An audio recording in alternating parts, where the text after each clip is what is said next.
why don't I have it back to Andy for Morty. You didn't. You just Oh gosh, yeah. Morty, we gotta conquer the galaxy.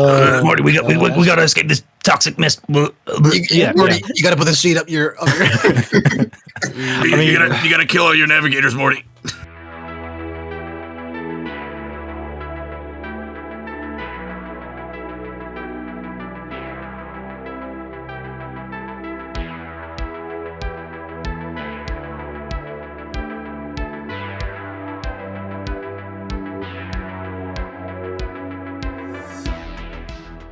Hello, law criminals, and welcome to another episode of the Beginner to Expert podcast. I am joined by my illustrious, my beautiful co-hosts. We have me, Hal, we have Eli, Colin, and Andy, and today we'll be discussing perhaps the best subject, part 2, shall I say, of Warhammer Warhammer 40k and 30k and Horus Heresy, We'll be discussing the second half of the Primarchs.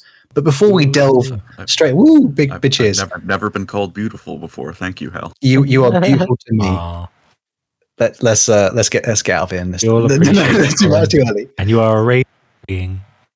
You are a radiant sun. You are a gorgeous man. Only I could be so grossly incandescent. So before we get into that, though, I'm going to hand it over to Eli to give us the hilarious. Some of you guys are so funny, by the way. It's the hilarious answers from our previous question of the week. Take it away, Eli. Yes, and our previous question was, what was your ultramarine theoretical and practical? I have skimmed through the comments very quickly, so I'm sorry if I missed your funny comments, but I chose 4. I was supposed to choose 3, but I chose 4. First one gets brownie points from me. As from D. Doyle, his theoretical is, wow, I'm excited to learn more about the Gene Stealer cults. His practical is Mommy Magus, emoji.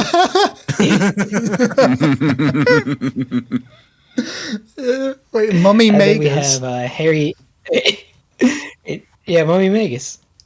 Oh, my lord. High-heeled Mommy. Yeah, all right. No Gene Stealers today, I guess. The Four-Armed Emperor is real, though. Don't forget it. Next, we have Harry Ballantyne. His theoretical is, wow, with so many diverse factions, there must be such interesting narratives and conflicts. I would love to see how these play out. Practical, I can't do the accent, I'm sorry. Day in the life of a true GW author. I love this one. Wake up and meet the big wife, Big E. My little ultramarines. Isn't she beautiful? Oh, is she beautiful? Time to take Abaddon to Cadia. Rev up the Grey Knights. Hey! Why are these people so funny? Rev up the Grey Knight.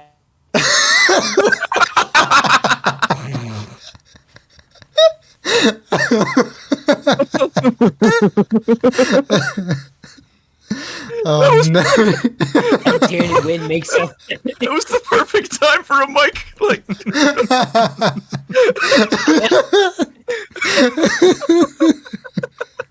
Oh my god! Okay, rev up the grade. What's next? Did it work again? Did you went to a stratosphere? Oh my gosh! Man. My stomach hurts. Oh. We're leaving this in, by the way, because it's so funny. Did it get off at the same time? You went rev up the Grey Knights and then just paused for effect. I've been yelling the same thing over and over again. All right, one more. Okay. I hope this works this time. Okay. Rev up the Grey Knights. Way! Everything's still working. I think you're too loud. The mic is like not having it. Oh my gosh. Quick stop at the Eldar and kick them while they're down. Get an Imperial Guard book. Armageddon's looking lovely today, lads. Just a bit of orcs. One Tyranid win makes a 38-0 loss better. Pop down local hive world. Good old chaos cult. Look at that. Made that's another amazing. Horus Heresy novel. Lovely. Pop down, have a couple Primarch books with the lads, and finish up at the Fortress of Baal. Oh, that was That's a gorgeous. genius comment. Right. That was emotional. For our viewers, that was our third or fourth attempt at reading the comment. Dude, my cheeks hurt. Which cheeks? My fucking dimples hurt. One on my face. Ow. That was honestly, we're leaving that in because it's so funny. What's the other Harry, two? Harry Ballantyne, you get the next one. We have the Happy Drake. His theoretical is I can't do the voice for this. I'll try. It's another one. Is it another Brexit geezer? It's not a British one. It's Hal's favorite guy to quote. Apparently, last time I'm pretty sure.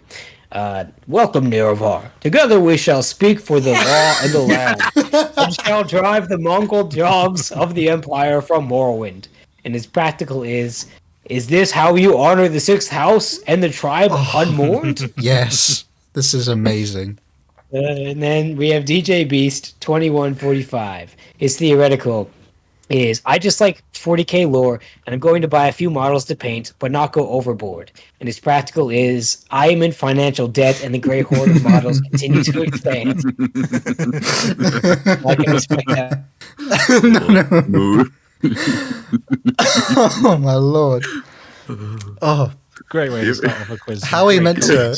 Oh, you ever man. start laughing and then because you've been laughing so much, everything someone says is funny? That's where I'm at We're in right a silly mood.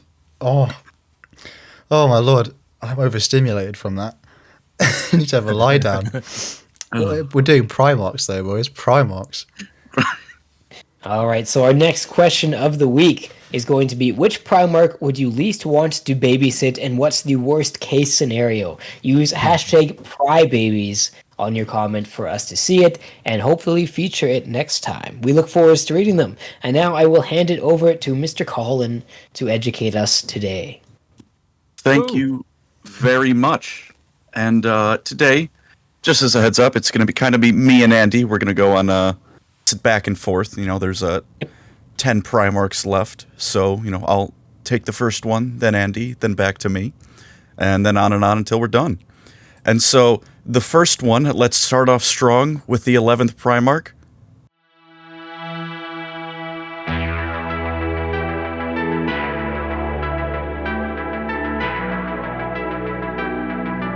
Thank you for coming, everyone. That was the 11th Primarch. Good show. Wow, that was a lot.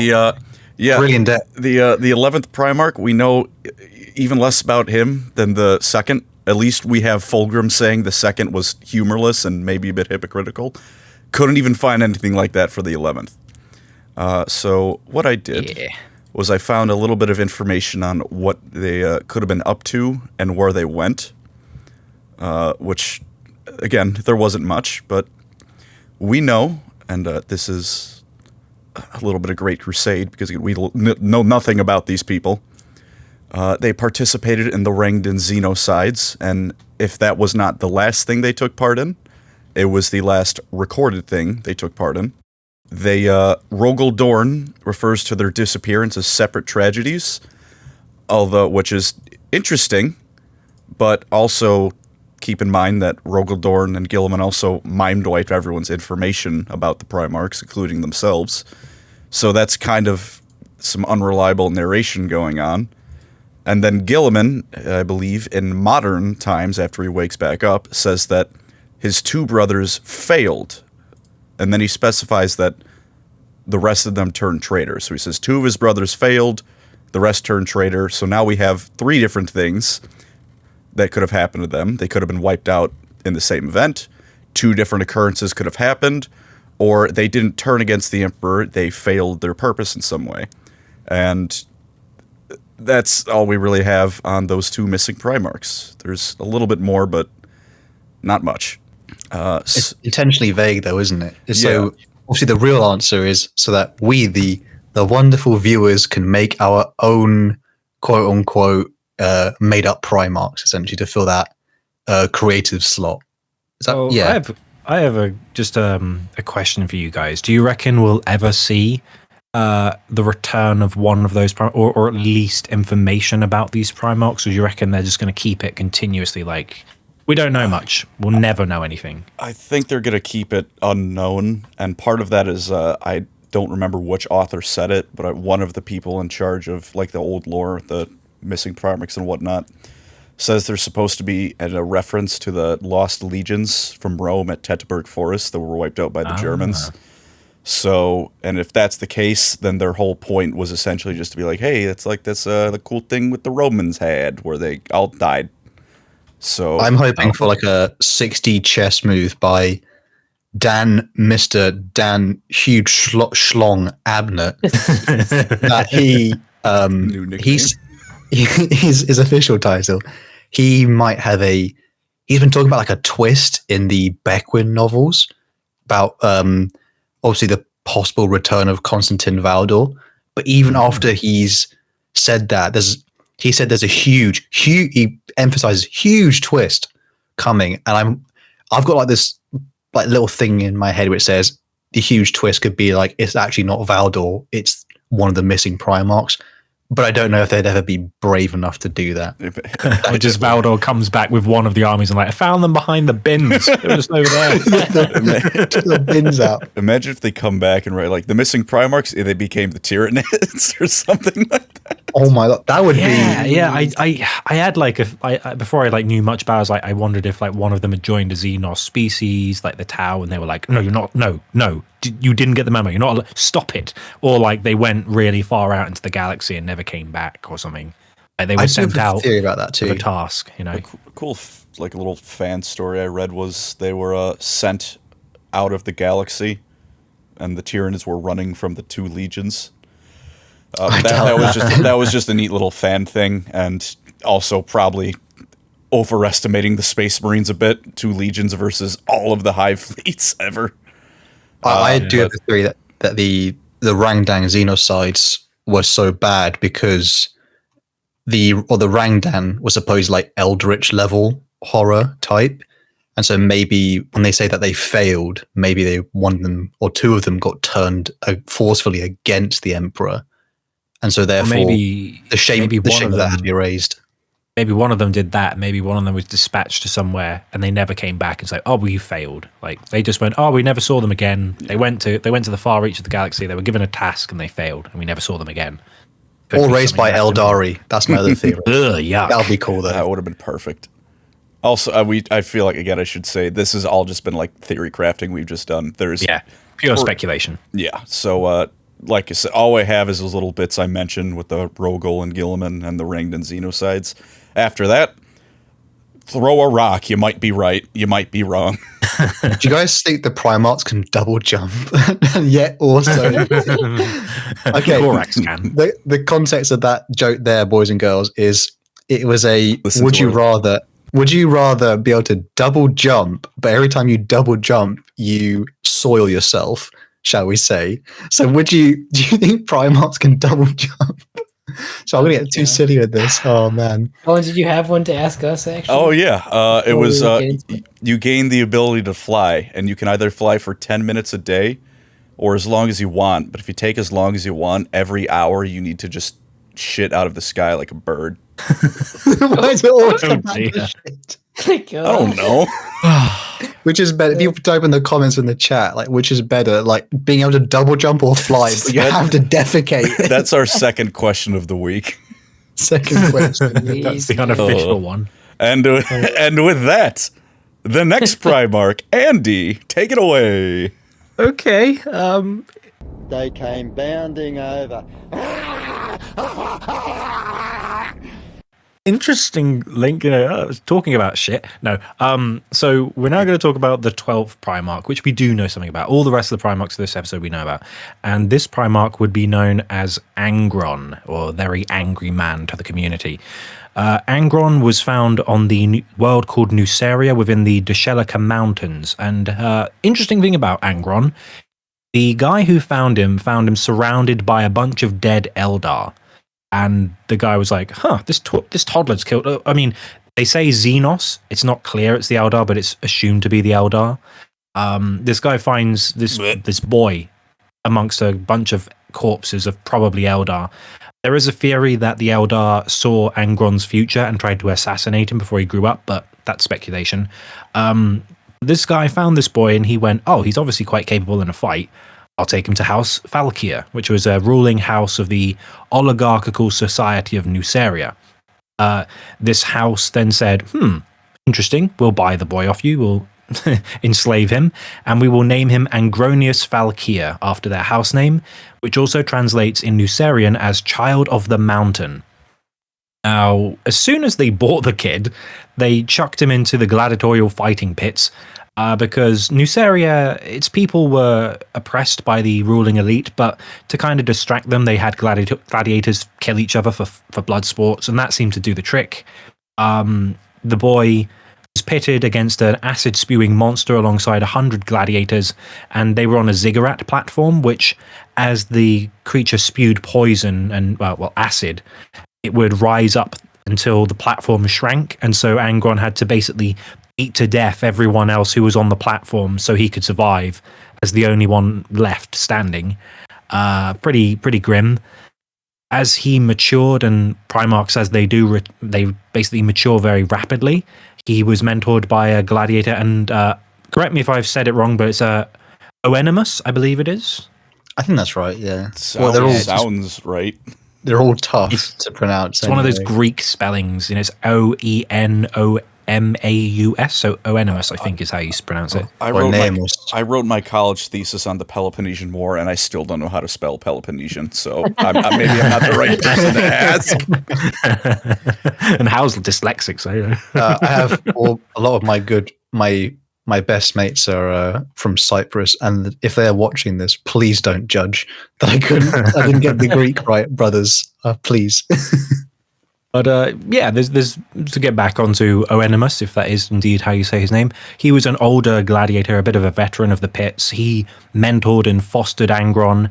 Unfortunately, the High Riders, as they were called, the elites of the planet, were kind of fed up with Angron winning, and the crowds adored him. He really enjoyed fighting despite his circumstance, and they said, okay, we want you to kill your foster father in a fight.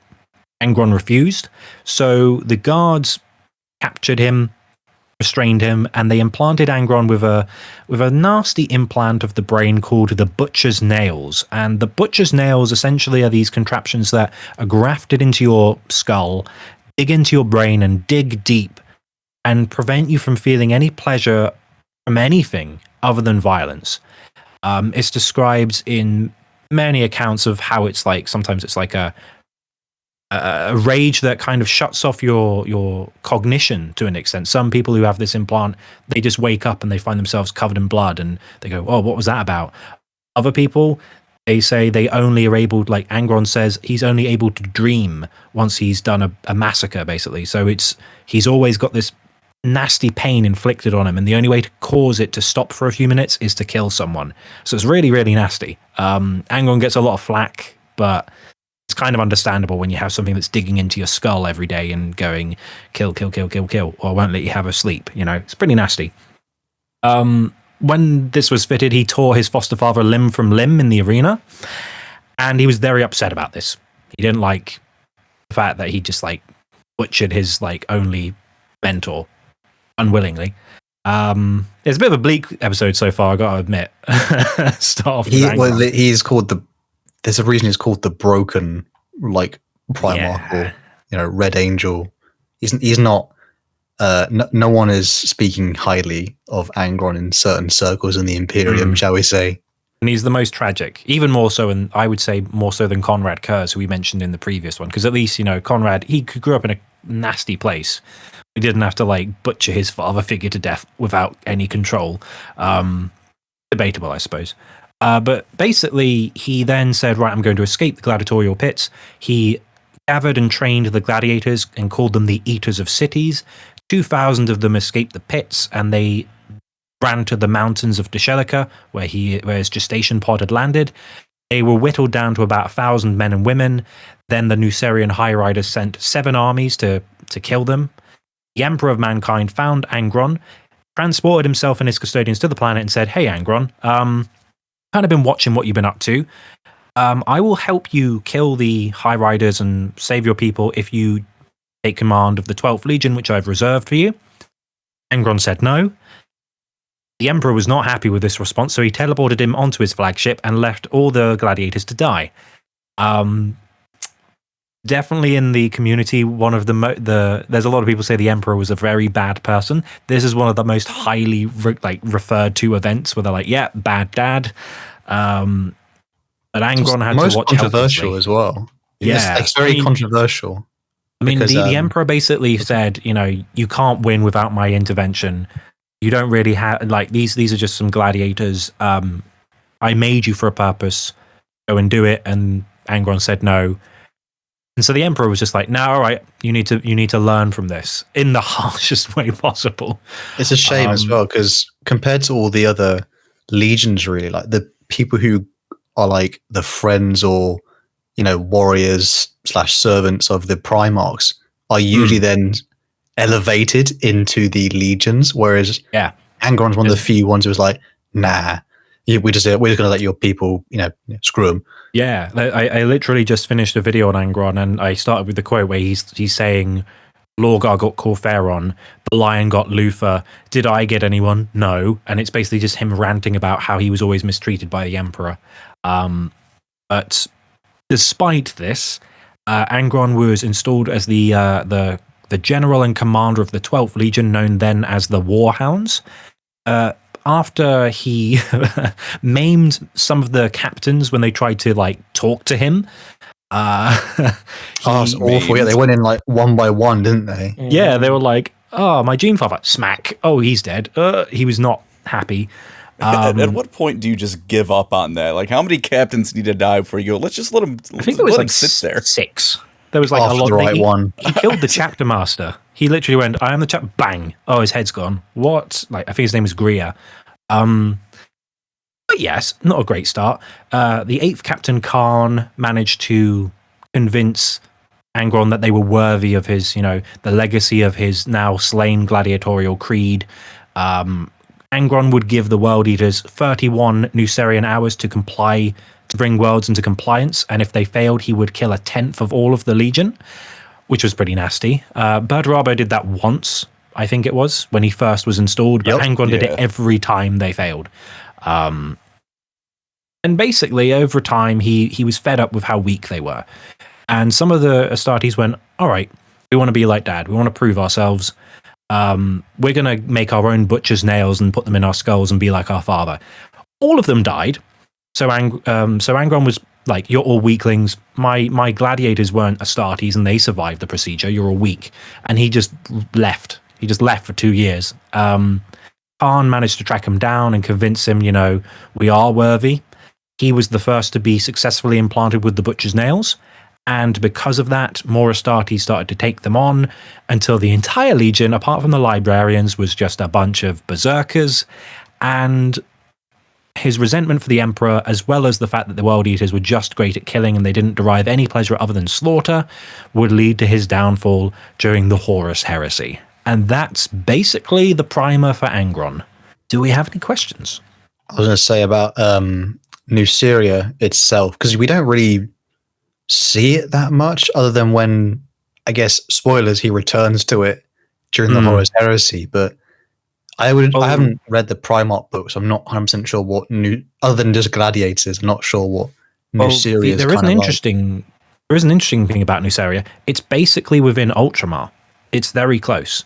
Yeah. So That's cool. you have Roboute Guilliman with his 500 worlds and not necessarily a paradise, but in a really nice, stable environment. And just on his doorstep is this despicable slave society that has blood sports. And you think, I did see an artwork once of an alternate universe where Guilliman discovers Angron, and it's like he salvaged his, but no, was not meant to be.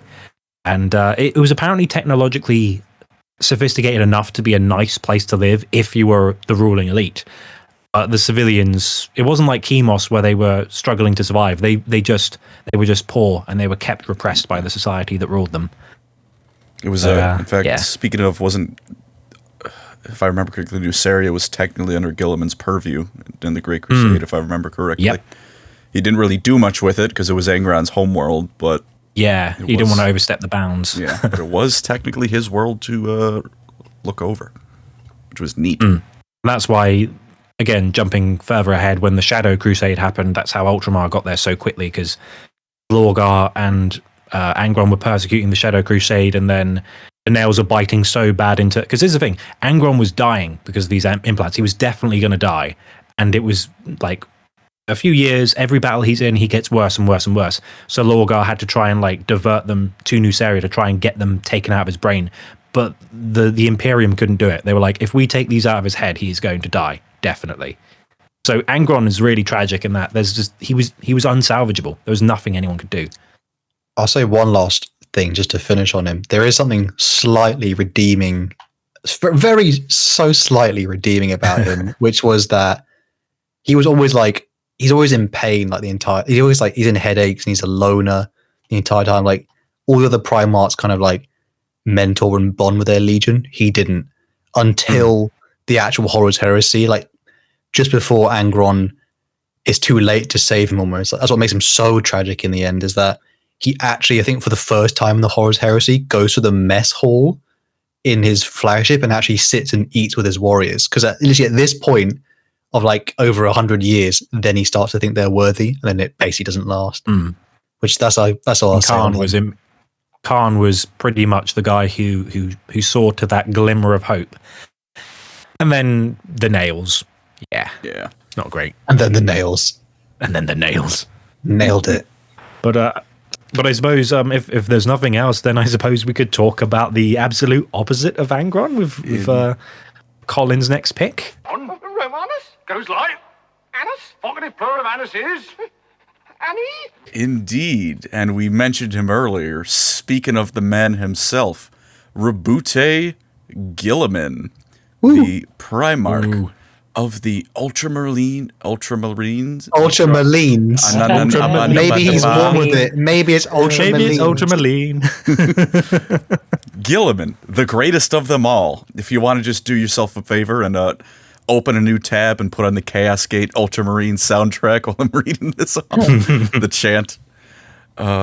He, our blue boy, landed on the planet of Macragge, which it's not, the nicest place. It's not like a paradise world, but it's definitely, out of all the worlds the Primarchs landed on, one of the better ones.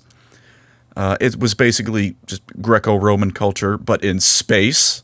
They actually did have a little bit of a space empire, which was rather unusual for human civilizations at this time because of all the warp storms that were going around. But Macragge managed a very small one because a lot of the planets were relatively close to one another. They could manage some interstellar travel. And when he landed, he was adopted by a man named Connor Guilliman, who, sure enough, that's where he gets the name, Roboute Guilliman. And Connor is a Chad. He's quite a cool dude. It is a shame that what's shortly going to be happening to him. He gets Caesared. Oof. Yeah.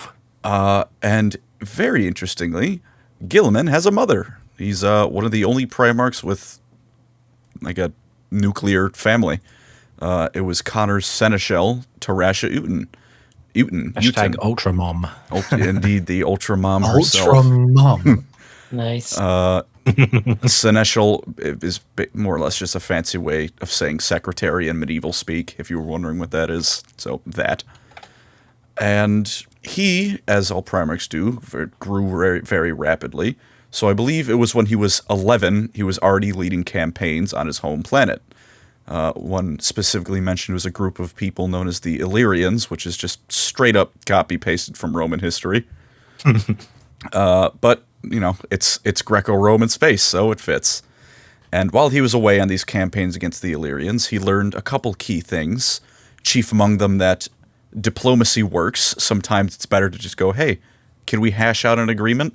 Because he noticed that oftentimes he could work out surrender arrangements and other such things and avoid battles that would just decimate the land. So he learned that. And unfortunately for him, while he was away, Connor was slain by an assassin hired by a treacherous ally of his. And I believe Guilliman returned to hold his father in his arms as his dad died in front of him, which very depressing. Damn. But this helped teach him a couple more lessons. One, chief among them, is that sometimes life just happens out of your control, and he learned from that, which is something I talked about in a video I made on Gorilla Man. Also, At least he still had Ultra Mum. He did have That Ultra was Mum okay. still. you should also switch from carpet to marble flooring because Because the blood really you can't get that out of carpet. You didn't know the recipe. It was an emergency. I've tested Not to undercut the seriousness. No. Dad's passing. I've tested my finger while I was on my bed and the blood dripped on the sheets. That stuff does not come out. So Oh, do you want to know a fun thing? There's a website called Murderabilia where you can buy like macabre stuff, and apparently someone spent, I think it was £70,000 or dollars on a scarf which had the blood of one of the French kings soaked in it, where they used to my Lord. they beheaded them with the guillotine and it soaked into the scarf, and they'd like flick the blood around in a spin. Why would you buy that? because people are It's macabre, Weird. and people have too much money than sense. If I heard that recently, I was like, "Oh, that's weird." But that And I doesn't feel like it make was you King Louis. interesting. Why would you buy that? It makes you less interesting I do because not. the object is more interesting than you. I do not. Stop. Don't have an Stop. answer for that one. But anyway, murdering political figures. Connor's dead. And Guilliman also learned that sometimes it's best to not keep that cycle going, because he knew if he killed his father's killer himself, he would set a precedent. So he deferred, the fate of his father's killer to the Senate, who then proceeded to kill him. And he pushed his father's dreams for Macragge into fruition. He turned it into a meritocratic society without corruption and fair to all. And he essentially was leading it, as many Primarchs are wont to do. And as I believe I mentioned in the Ultramarine video, funnily enough, the Emperor knew where Guilliman was for a couple years by this point. It's just there was some inclement weather in the warp, so he couldn't reach him. So, Just because it's like asking Scodies, "What's the weather like?" Still rubbish. All right, I'm going to play tennis. all right, well, go somewhere else, I guess. So that meant by the time that the Big E found Guilliman, Macragge was an interstellar empire that was growing pretty steadily, annexing new worlds, bringing them into the fold. And Guilliman took command of his Ultramarines, purged those Osirian Cybrids, some Xenos that defeated the Ultramarines beforehand. Make sure to go watch our Ultramarines video if you haven't for more on that. And one final thing I think I'd like to note about Guilliman is that he never really considered the Emperor to be his father. He was his creator and, his emperor, but that was it. As far as he was concerned, his father was Connor Guilliman, and his mother was Teresh Uden. And even, in fact, whenever Guilliman was in trouble, he'd look to his mother for guidance, not whatever Big E would have said, which I thought was really cool. For his personality, where did he get the... Because if someone is new to Warhammer, and you're going to hear a lot about Guilliman's thing about Administration. theoretical and practical, and obviously being an administrator. I don't know where the theoretical, practical, just a brief explanation for people. The way he would always operate, like even in war and outside of war, is with the information I have, what is the theoretical, and what is the practical thing I can enact on the information I have. So, but I never knew where that kind of comes from. Is that his own creation, do you think? I believe that was just all right, hang on. Full sentence stop there in my head. Start over. I believe that was just a Rewind. result of this planet he grew up on. It was very Greco-Roman, so everything was nice and organized because good old Roman I think bureaucracy. in their archives they had a copy of Star Trek on VHS, and they'd watch episodes with Spock, and they're like, let's take all emotion out of it. We'll just do the thing that's logical.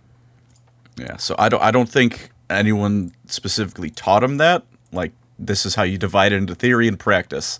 I think just as a result of his father's teachings and his mother and all that stuff. Theoretical. My dad's a great guy. Practical. He's dead. Oh my lord! Yes, I think just as a result of the society he grew up in. We live in a society. We do in fact live in a society.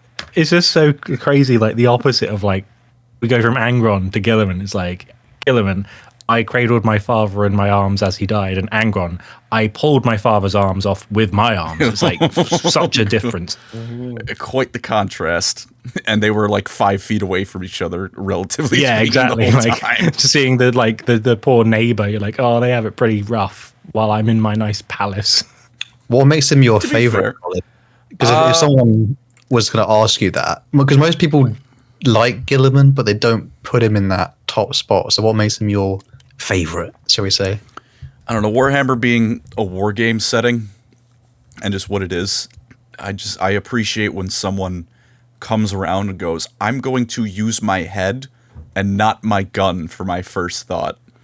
In a world where the standard protocol is shoot first, ask questions never, I like when someone like Guilliman comes around and he's like, I'm gonna use my head. I'm going to actually talk things out. It's like it's just a nice contrast to pretty much he everyone shoulders around. the most burdens of anyone. He's like, I will take care of it. I will take the responsibility. I'll do it. And he has to. He's not as powerful as some other characters in the setting, but he just goes, fine, I'll do my best, and that's quite admirable. Yeah, he's very like he's filled with resolve to do what he determines is right, and I don't know, and he uses his head. Like he thinks, like he's forward planning. He might not always get things right, but he actually tries to think for himself rather than just go, oh, this is what the Emperor says to do. I'm going to do that.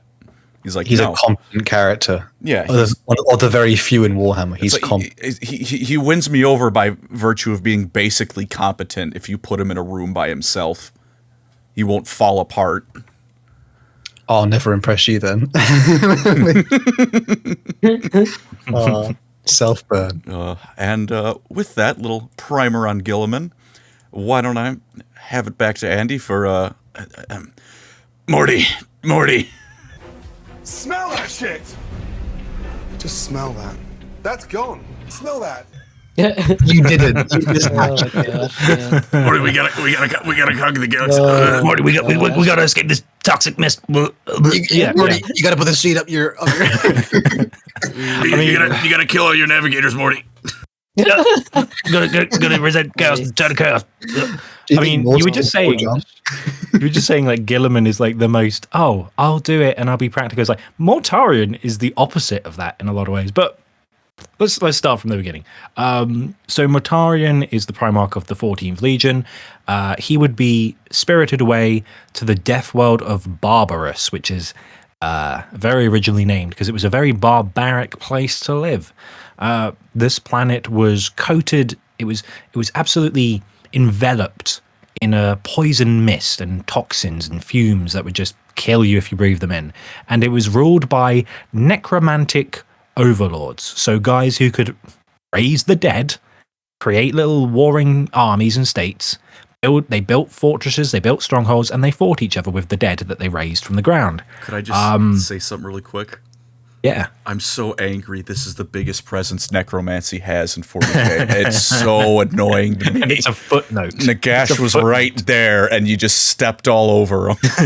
That reminds me of when we spoke, Colin, about how the Eldar should be the undead faction. Because that would just be, Eldari ghosts of legend. Like, oh, come on. And great ancient Eldar here. I know. I wish the dead did more things in 40K. I'm that meme. Oh, wait, I'm editing this, so I'm put that meme of, you know, the video of the guy who gets his credit card. You're like, I want that. And he slams the tape. Like, Yeah. Give me that. I want that. Oh, man. I was like, why is it they only have undead there, though? It is really annoying because it's just. To be fair, Nurgle does a lot of undead stuff as well. It's not the same, though, is it? It's not the same. It just feels too chaotic then. It's not proper necromancy.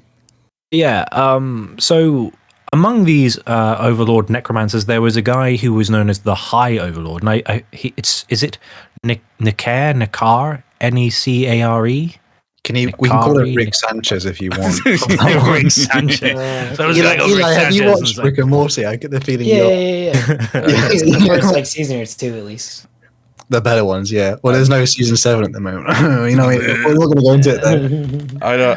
I'd probably just go Nekar, but Nekar, yeah. It sounds like Nehekara. It's going to be Rick Sanchez on the video for. Oh god. I mean, to be honest, it's not far from Necromancer. Nekar. Yeah, I guess. Such as the power of Nagash. Such as the power of Nekar, yeah. So this guy called Nekari, whatever. He found Mortarion among the dead he'd resurrected and he'd had a skirmish with another overlord. And he was like, he just said crying, and he's like, what's that noise? I've never heard that before. Oh, it's a thing. And he went, oh, there's a baby. How is this baby not like dying from toxin exposure? Because there's a reason there's no humans around. It's because it's too poisonous for them to get in the way of our little scraps between me and the other necromancer. No idea why they were scrapping in the first place. I guess they had a club and they were like, let's start with necromancy, yay, and got out of hand. Mortarion, he put Mortarion in a tower next to his fortress, his big fortress on the highest peak of the world. And this fortress was just high enough that as the child grew up, he wouldn't be comfortable because he could tolerate the poison mist because he was a Primarch. He couldn't live in the peak where this guy was because it was too toxic. So he put him just in that sweet spot where he would like struggle to breathe for the rest of his life. Like Goldilocks in a tower. But Mortarion is Goldilocks. with much less good hair and a very gaunt expression. But yeah, so he put him in this tower, and over time, Mortarion built a tolerance for the poison because he's already a Primarch. He's pretty good at resisting poisons and stuff. I mean, Guilliman got shot into space and breathed somehow didn't die of not breathing for a few minutes in the vacuum of space. But Mortarion, he got a tolerance going. And eventually he escaped. He killed the guards and he escaped. And he was able to roam the planet through the poison waste because he could tolerate the poison. And eventually he found a human settlement. And he was like, oh, these things, they're like me. They look like me. They're humans. Huh. And so the little town he found got attacked by one of the rival necromancers and some of his monsters. Mortarion picked up one of the people on the planet were farmers, and he picked up one of their harvesting tools, one of their scythes, and he killed the monster. And the necromancer went, I'm just going to sink back into the poison. You can't catch me. And then Mortarion just stormed after him. And the last thing the necromancer saw as he was amazed, like, what is this human doing in the poison? Was like the scythe cutting his head off. It's like cocky necromancer really got it. And yeah, from there, Mortarion, he rallied the Barbarans to create a resistance. He was actually mentored by Nekar. So he was actually raised to be the lineage. He was raised to take on what this high necromancer had built as like a descendant of sorts, so an adoptive son. So he did teach him things, and Mortarion used this knowledge to build fortifications and to improve the people's technology to extent. He knew arcane arts, although he didn't like them because Mortarion's big trait is he hates the warp and magic and sorcery because of, being raised by a necromancer does that to you. And eventually Mortarion managed to kill all the necromancers except for his foster father. And as time went on, his so-called Death Guard that he assembled, they improved their weapons and armor. He got blacksmiths to craft ever better suits that he could bring his forces with him through the poison waste and they wouldn't die, but they could never get to the peak mountain where the big fortress was because it was too poisonous. And after an attempt, Mortarion went to his village, and there was a guy in the village known as, I think it was the Outlander, they call him. Spoilers, it's the Emperor. I can't remember if it was... What did he go by? Revelation? Doesn't he do that from when he's pretending not to be the Emperor? I think he goes by. Yeah, he does that in the Last Church, I think, doesn't he? He does it a couple times in the books. Whenever he's pretending to be someone, he like hides his like true. He's like I must say something else, something like that. He glows like a bright beacon, and but he goes by Revelation, I think. I just love. It's not relevant. I just thought I mention it. I love the idea that the Emperor in his flagship has like a costume disguise wardrobe, and he's just like, "What disguise am I going to wear today?" Just like got the glasses with the moustache, and I'm gonna be, Churchill. The Do I? I'm gonna be. The Emperor was a big fan of Kill this cosplay conventions. Jeez. But yeah, I'm pretty sure it was the Outlander in this case, and this Outlander was talking to the elders of the village, and he was like, "This guy who's in charge is obviously a very bad guy. How about I help, and we'll kill the necromancer, and job done." Mortarion resented this because he was like, "I can do it myself, Dad." He didn't know he was his dad at the time. Or was it He was more like, "Oh, jeez, I can kill him"? "Oh, jeez, I'm just about to go got from him. the Oh, jeez, I got him. Starting Primarch puberty, huh? Pretty much. He was a moody, teenager. But yeah, the Emperor then went, "Oh, all right, mate. You're a bit big for your boots. All right, go up there and kill him on your own. And if you do, I'll leave you alone. You'll never hear from me again. But if you fail, I'll kill him, and then you have to swear fealty to me and do what I say." So Mortarion goes, "Oh, fine." And despite the Death Guard saying, no, including Callus Typhon and the original members of the Death Guard, they're going, no, you can't do it on your own. You can't do it on. He went up to this big citadel on the mountain peak. He got to the gate, and then he collapsed because the poison was just too toxic. He couldn't deal with it. And then his foster father came out of the fortress, gloated at him, and he's like, "You're weak, yeah, pathetic." And just before he killed Mortarion, the Emperor stepped in, cuts him in half with his flaming sword, and goes, "You lost the bet." And then on, Mortarion was installed as the leader of the 14th Legion, then known as the Dusk Raiders. Very quickly, he would change them to the Death Guard, and they would take the cultural trappings of Barbarous. He solely recruited from Barbarous, so there was no Terran Astartes being drawn in, despite their losses over time. He hated Psykers, so he wouldn't allow any Psykers in his legion. He was the main opposition during the Council of Nicaea, where the Emperor had the question, should we ban people who use the warp because it's kind of malevolent, we don't really need to trust it, or should we use it because it's useful? Mortarion was the main guy who wanted to stop the use of the Librarius. And among his Primarch brothers, the only person who really liked him was Horus.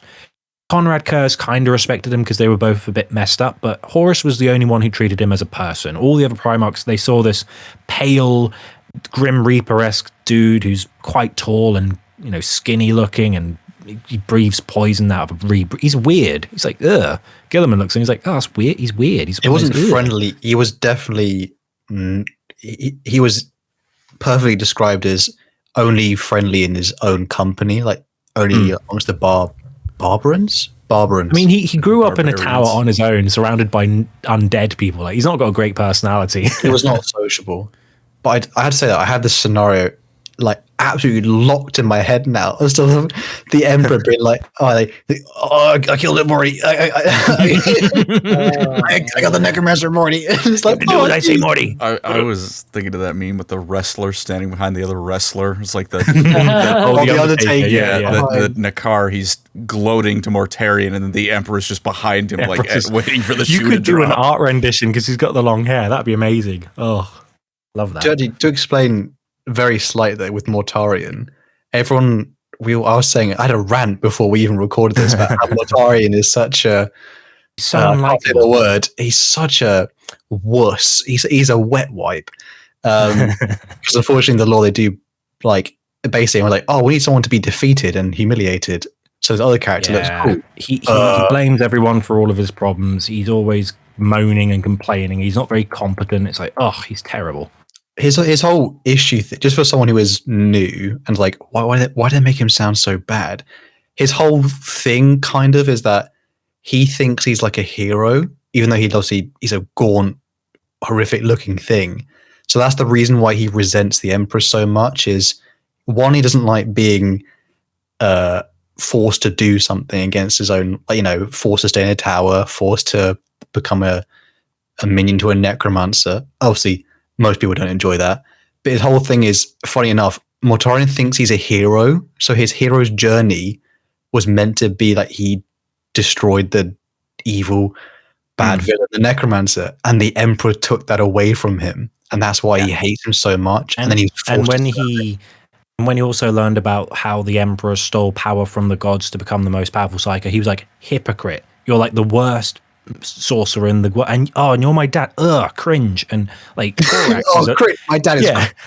Yeah, like Corax is a liberator. He's what Mortarion wishes he was. Like Corax liberated his homeworld on his own. He did it, and everyone loves him. And he's like hot topic cool. Whereas Mortarion is just like cringe, and that's kind of Mortarion he's cringe to himself. He's a big cringy moth. You know, ugh, look at those wings. Ugh.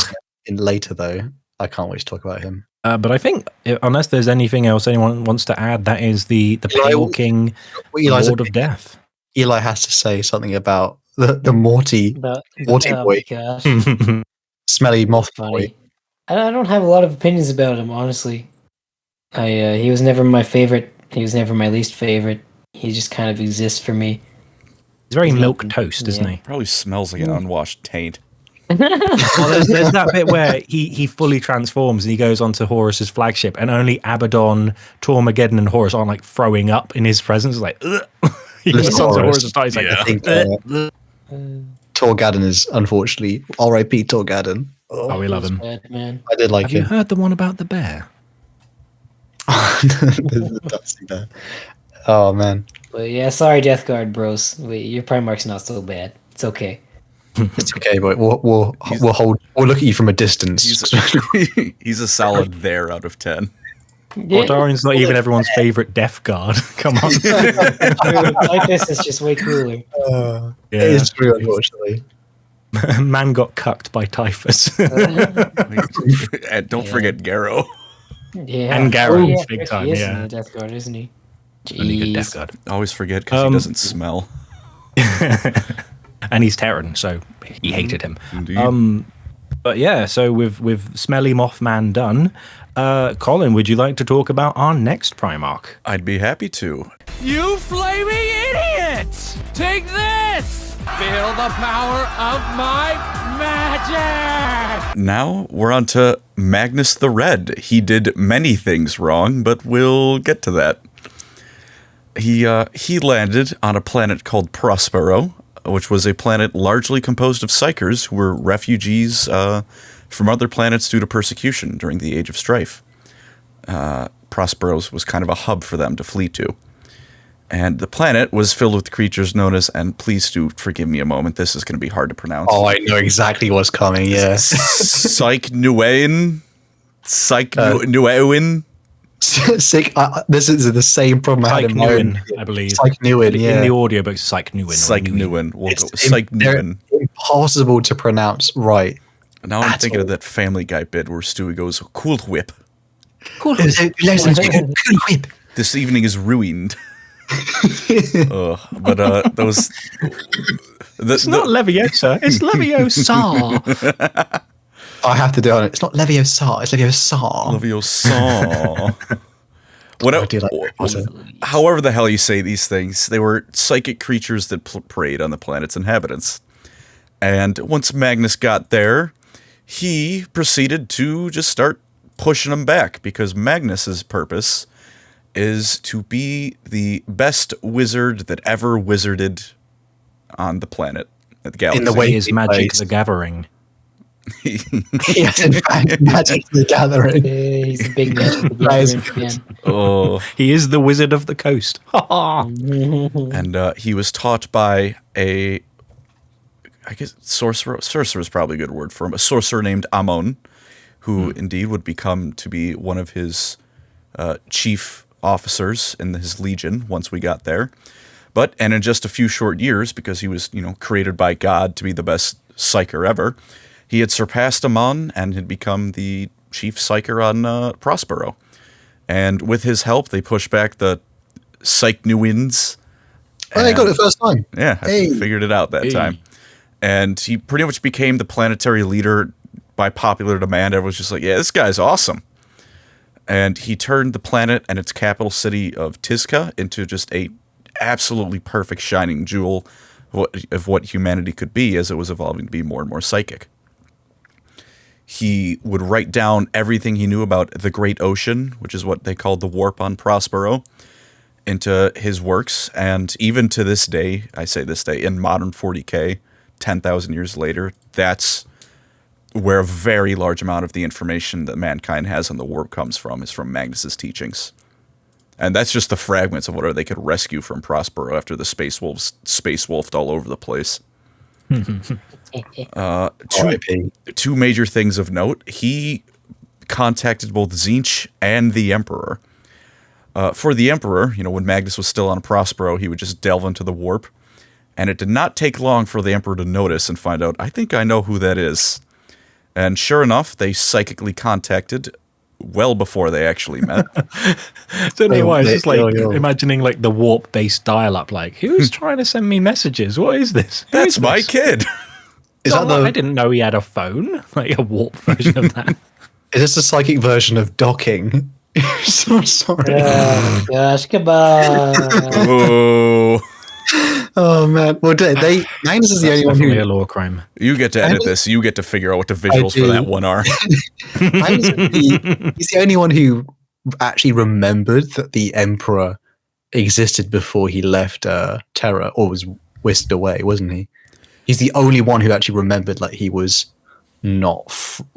And they all had an inkling that they were probably not native. Some of them had cheat codes.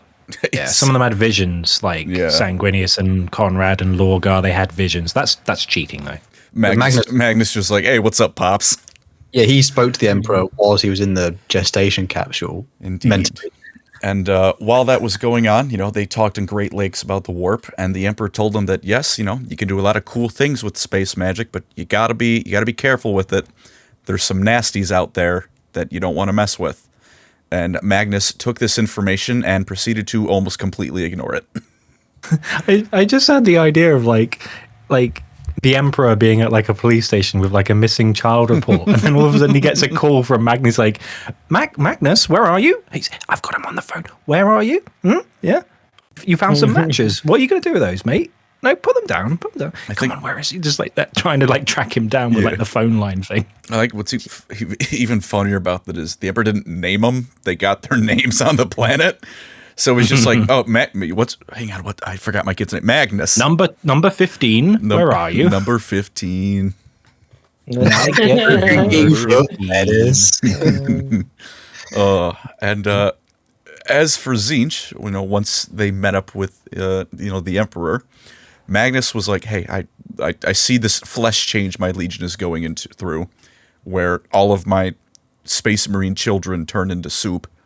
Let me fix this, please, please, Emperor. Let me fix this problem. And eventually, the Emperor's like, yeah, all right, sure. You know what? I trust you. You're a powerful enough wizard. Go for it. Magnus delved into the warp to change the flesh change, figure out how to get rid of it. And what he believed he did was he just consorted with a particularly noteworthy warp spirit, but nothing special beyond that. It's just some friendly being in the warp. Yeah, what could go wrong? It was actually Tzeentch, the chaos god of trickery and magic and all that fun stuff. And Magnus believed all he did was give up his eye in exchange, his left eye, I believe it was, in exchange for curing the flesh change. Really, Tzeentch just turned it off for a bit, is more or less what happened. He just hit the off switch on flesh change. Just toggled it off for now. Yeah, on an egg timer. Yeah, a 200-year timer, as it were.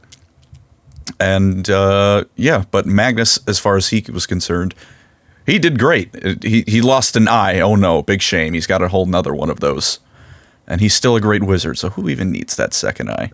Terrible depth perception, but a great wizard. Indeed, but unbeknownst to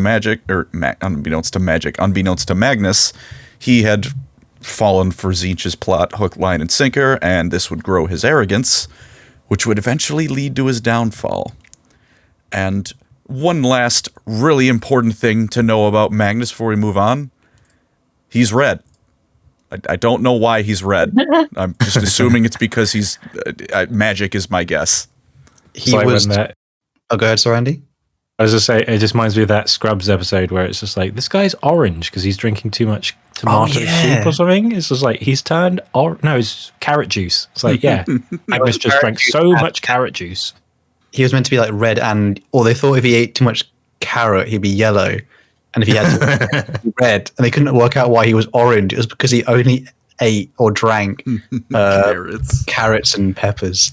I say, Hal, I know you've had your video on Magnus relatively recently. Why is he red? Yeah. There's no actual reason why he's red, but he also doesn't appear red to everyone. It's because when his magic is flowing, he actually appears more like a copper kind of tone. But most people, when they look upon him, we look upon him and see red, but most people, you probably like, I'm actually gonna like, my brain will melt if I actually look even in his eyes or something. So I think it's also warm sunburn. There's also like I bet I can handle it. I doubt. No one can. But it's also implied that he somewhat alters his appearance to, like, he's supposedly as tall as Vulkan, as big as Vulkan is, but he supposedly enhances how he, like, his actual form doesn't look like that. Because even before he became chaotic in his material form was basically whatever he looked like. I know he had at least some ability to alter his appearance and look however he wanted. And also grow 50 feet tall and punch titans to death if he so felt the need. He could pretty much something. He could pretty much do. There wasn't much he could really not do. He's quite. He does a Primarch power level, like 1v1. The other Primarch has to have some serious, like, spoilers obviously with Lehman Russ. When they fought, the only reason it ended up with Magnus losing was because Russ was wearing special anti-psychic gear that negated his abilities, but most of the time Magnus just easy claps and was surrounded by Sisters of Silence. Yeah, he's pretty powerful. Also, Magnus's big thing is, as knowledgeable and as impressive as he is so arrogant. He thinks he usually, when you learn more about the world, you realize, oh, there's so much I don't know now, because your ideas and your let's say your capacity to understand is so much larger that you realize there's so much more you don't understand. Whereas Magnus, the opposite, because he thought he knew so much, he thought he was infallible. I think my favorite quote of someone like understanding his problem is when it says it's in his demon Primarch form with Vulkan, and he says, Vulkan's like, what's wrong with you? And then he shouts back at them, the Emperor and Horus both know I'm the most valuable piece on the board. He actually thinks all of this was structured to get him, because he thinks way too highly of himself. He's the kind of guy who learns something and they'll just say, oh, there's such and such and such. Oh, didn't you know that? He's that kind of guy. It's like, oh, I'm so clever. Look at me. I'm so smart. Oh, you didn't know what I know? Huh. Peasant. You could show him a list of 110% factual reasons why he is wrong about something, and you go, no, I know, right? I know better. I'm Magnus. Fake news. Because he was actually, he's actually a pretty nice guy, at least as far as the Primarchs go, but just so arrogant. Yeah, his biggest second weakness was that he loved his sons. He loved his legion too much to actually betray them to the Emperor in the end. That's the very sad. Yeah, he didn't want Prosper. Well, I mean, he did, and then he didn't want them to die. Quite the emotional, the change of heart there. But poor story for him. Poor guy. Yeah. That stuff will. Oh, what's up, Andy? I was just going to say, it's even more tragic considering no one cares about the Thousand Sons in the lore. Big F. Oh, I hate that Thousand Sons player. Oh, but, yeah, I'm just trying to rile up Hal, to be honest. At least it's not me this time. you got the Eldar out of the way with Angron earlier. We're allied in this one. It's fine. I had my lumps. But yeah, so aside from all that, he took command of the Thousand Sons and went about conquering, oftentimes using diplomacy. He was one of the Primarchs who would use that. But when it was time to fight, he would just wizard everyone to death. And that is, the intro primer to Magnus the Red. I don't have any stupid, funny ways to say about the next Primarch. No Morty for this guy. You mean dog man? You mean the big dog? Oh man. Yeah, big dog daddy H. Big dog daddy. Let's do it. Up to you, Andy. Take it away. He's losing the power of rational thought. And the use of his arms. He's become a teenager. Horus is an interesting one to talk about because we're only talking up basically until the Horus heresy. And Horus is weird because there's like all of his character is in the Horus heresy. So this is actually probably going to be a bit shorter than the others. But Horus was spirited to the world of Cathonia, and Cathonia was right next to Holy Terror, and as such, Horus was the, quote, first Primarch to be found by the Emperor.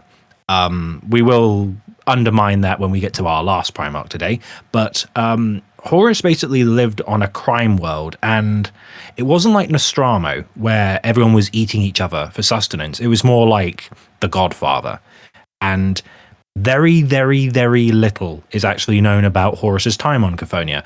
All we know is that there was a gang culture, there was a crime family syndicate, and Horus eventually became the crime boss. Like, think Michael Corleone from The Godfather, that's basically Horus in power armor, or Michael Corleone in power armor, which is a weird image.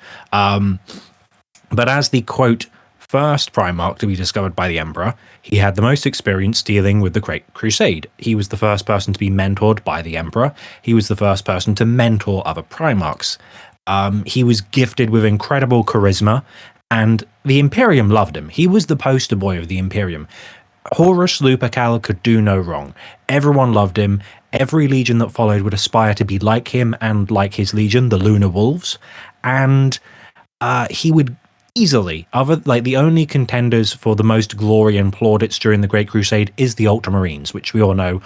Ultramarines, the greatest of them all. We are heroes, proud and strong. If you haven't listened to the String Storm song about the Ultramarines, please do. It is funny. I need that as my ringtone. Just that little clip there. But yeah, during the Great Crusade, Horus achieved the title of War Master, and he did this during the big campaign against the Orcs, because the Orcs were burgeoning to a point where they were the biggest threat in the galaxy. The Imperium had to band together every Primarch with every legion that they had, put their Great Crusade on hold, and kill the Orc menace before it became overwhelming. And during the ultimate battle to decide what would happen against the Orc Xenos, the Emperor and Horus led the Custodians and the Lunar Wolves into battle against the war boss of the Orcs, to which the war boss would almost... Well, it's said he had a chance to kill the Emperor. I don't necessarily believe that. I think he just got one up. He got an advantage. And whatever blow he would have dealt to the Emperor, Horus prevented it. He killed the war boss. I believe he chucked him off the ramparts of the building they were fighting in, or the Titan, or whatever it was. And he became the first among equals. He became the War Master of the Imperium. To honor his ascension as the War Master, the Lunar Wolves would be rebranded as the Sons of Horus. They would change their color scheme, their armor colors, and they were untouchable. They were the best of the best. Everyone wanted to be like Horus and his legion. And as the person the Emperor trusted the most, he would be privy to some of the secrets of the Emperor, one of which was Horus knew that there were, quote, entities in the warp prior to his fall and corruption to chaos, but he naively just said, they're just weird phenomena. They're not real creatures. They're not beings as such. They don't have cognition. They're just like apparitions. They're like ghosts. They're just weird things that live in the warp. But as is documented in the first two Horus Heresy books, which are very good and worth I believe it's Horus Rising and Galaxy in Flames, or the other way around. Is it Galaxy in Flames is the first one? Oh, no, False Gods. Yeah. Oh, it's False Gods. It's False Gods, then Horus Rising, False Gods, Galaxy in Flames. Yeah, that's Horus Rising. It's been so long since I've read. I'm on like I'm on book 50 now, so that's so far away now. I literally have 3 to go. Heresy. I've nearly Horus all over my heresy.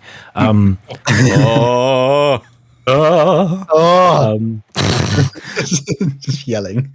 So I was there the day Horus shed himself. Whoever typed that comment is hilarious. People are so funny, man. People are so funny.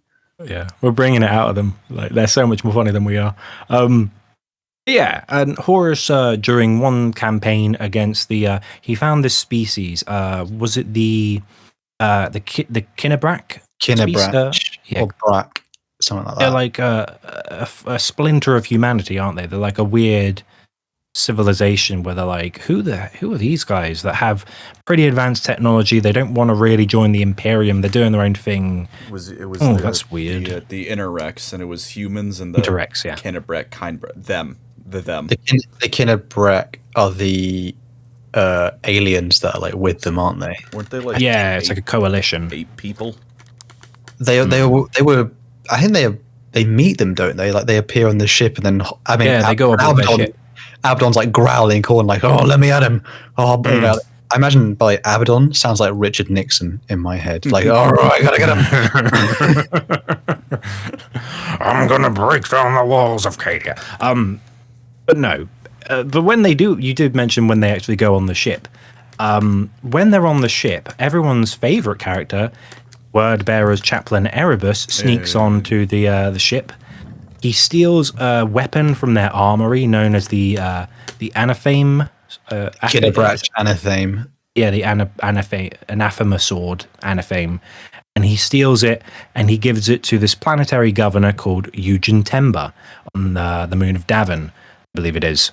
And long story short, the sword is infused with the powers of the plague god Nurgle, and it corrupts planetary governor until he became like a bloated, demon-infused being that was really, really like chonk. He was chonk, but he was also really fast and powerful.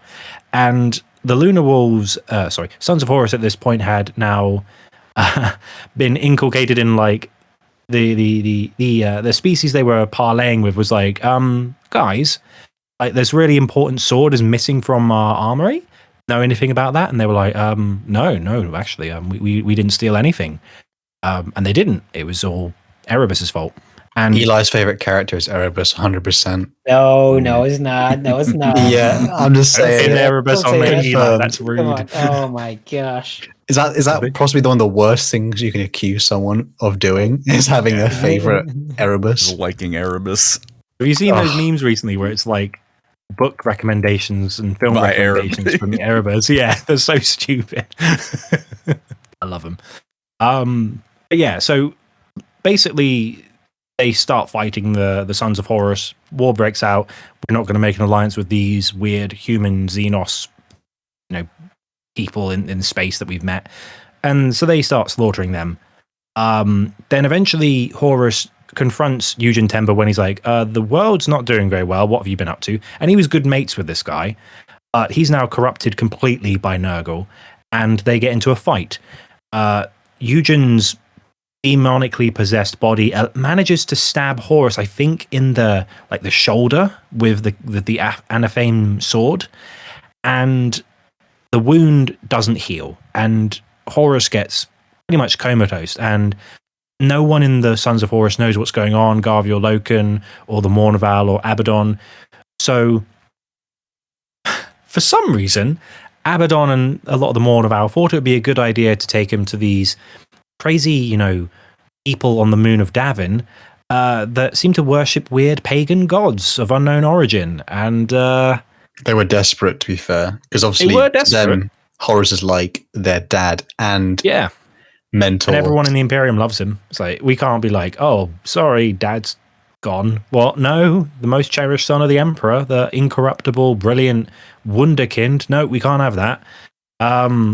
They take him to these they're not druids, they're like priests. I don't know what you call tribal priests or whatever you'd call people who follow chaos, whatever. And they put him on this altar and they corrupt Horus Lupercal, and he becomes the war master of the traitors, the great leader of the traitors. The way they Magnus does try to stop him, I believe, in his like fugue state where he's in like I think he's like lost in like a weird dreamy warp scenario, and Magnus goes, "Oh, what's going on here, Horus? Are you right?" And doesn't manage to stop him being corrupted. But most of his character is revealed in the Horus heresy. He's kind of left somewhat vague before then. But anything you guys want to add other than the reason they get to him as well is because Horus is, as much as we've all just like slurped his metaphorical, he has a serious issue, which is he's kind of like Magnus, who has a problem with pride, like an ambition in a way. Like Horus is, he's so like when they all meet him, by the way, all the Primarchs, they always think of him like the kind of older brother, even though they're all like the same he's age. The unifying factor. They all like him. I think pretty much, other than maybe one or two, There is indeed Not everyone gets on with him. one coming up who is not the biggest fan of Horus. Yeah, most of them all most of them are all very different, but Horus is the only one who basically gets along with all of them. Although I don't know if he actually liked all of them, but he was just able to be that kind of charming person. Like when they say, like, obviously Horus is, when you look at an image of Horus, you don't think, oh, that's not the most charming, charismatic guy I've ever met. But supposedly, like, when you like walk in a room with him, and the way he would like speak to you, you'd be like, oh my, like, wow. It's one of those things where it's like that phrase, in it, like someone who walks in who like lights up a room. That's kind of what Horus is, where he would like, he's friendly. He, if you're in the army, he would actually treat you like, you were already best mates and comrades for years. And he knew how to get to the heart of people, how to speak to people in different ways. If Horus had a podcast in the 40k universe, he would be the Joe Rogan experience, basically. I'll just bring anyone on, I'll chat to them, I'll get a rapport. We're both bald, it's fine. I think it's like Pedro Pascal of the but with no hair. He was unfortunately there's a theme of baldness and evil in Warhammer. So yeah, unfortunately he was destined. We did mention, like I mentioned earlier, like Mortarion. The only person he got on was with Horus because he gave him a chance. Jagatai liked him because he had that warrior creed, and he got on, like, everyone got on more or less with Horus because it doesn't, like, Guilliman respected his martial prowess. Sanguinius, he was also possibly going to be the war master, and they were best mates.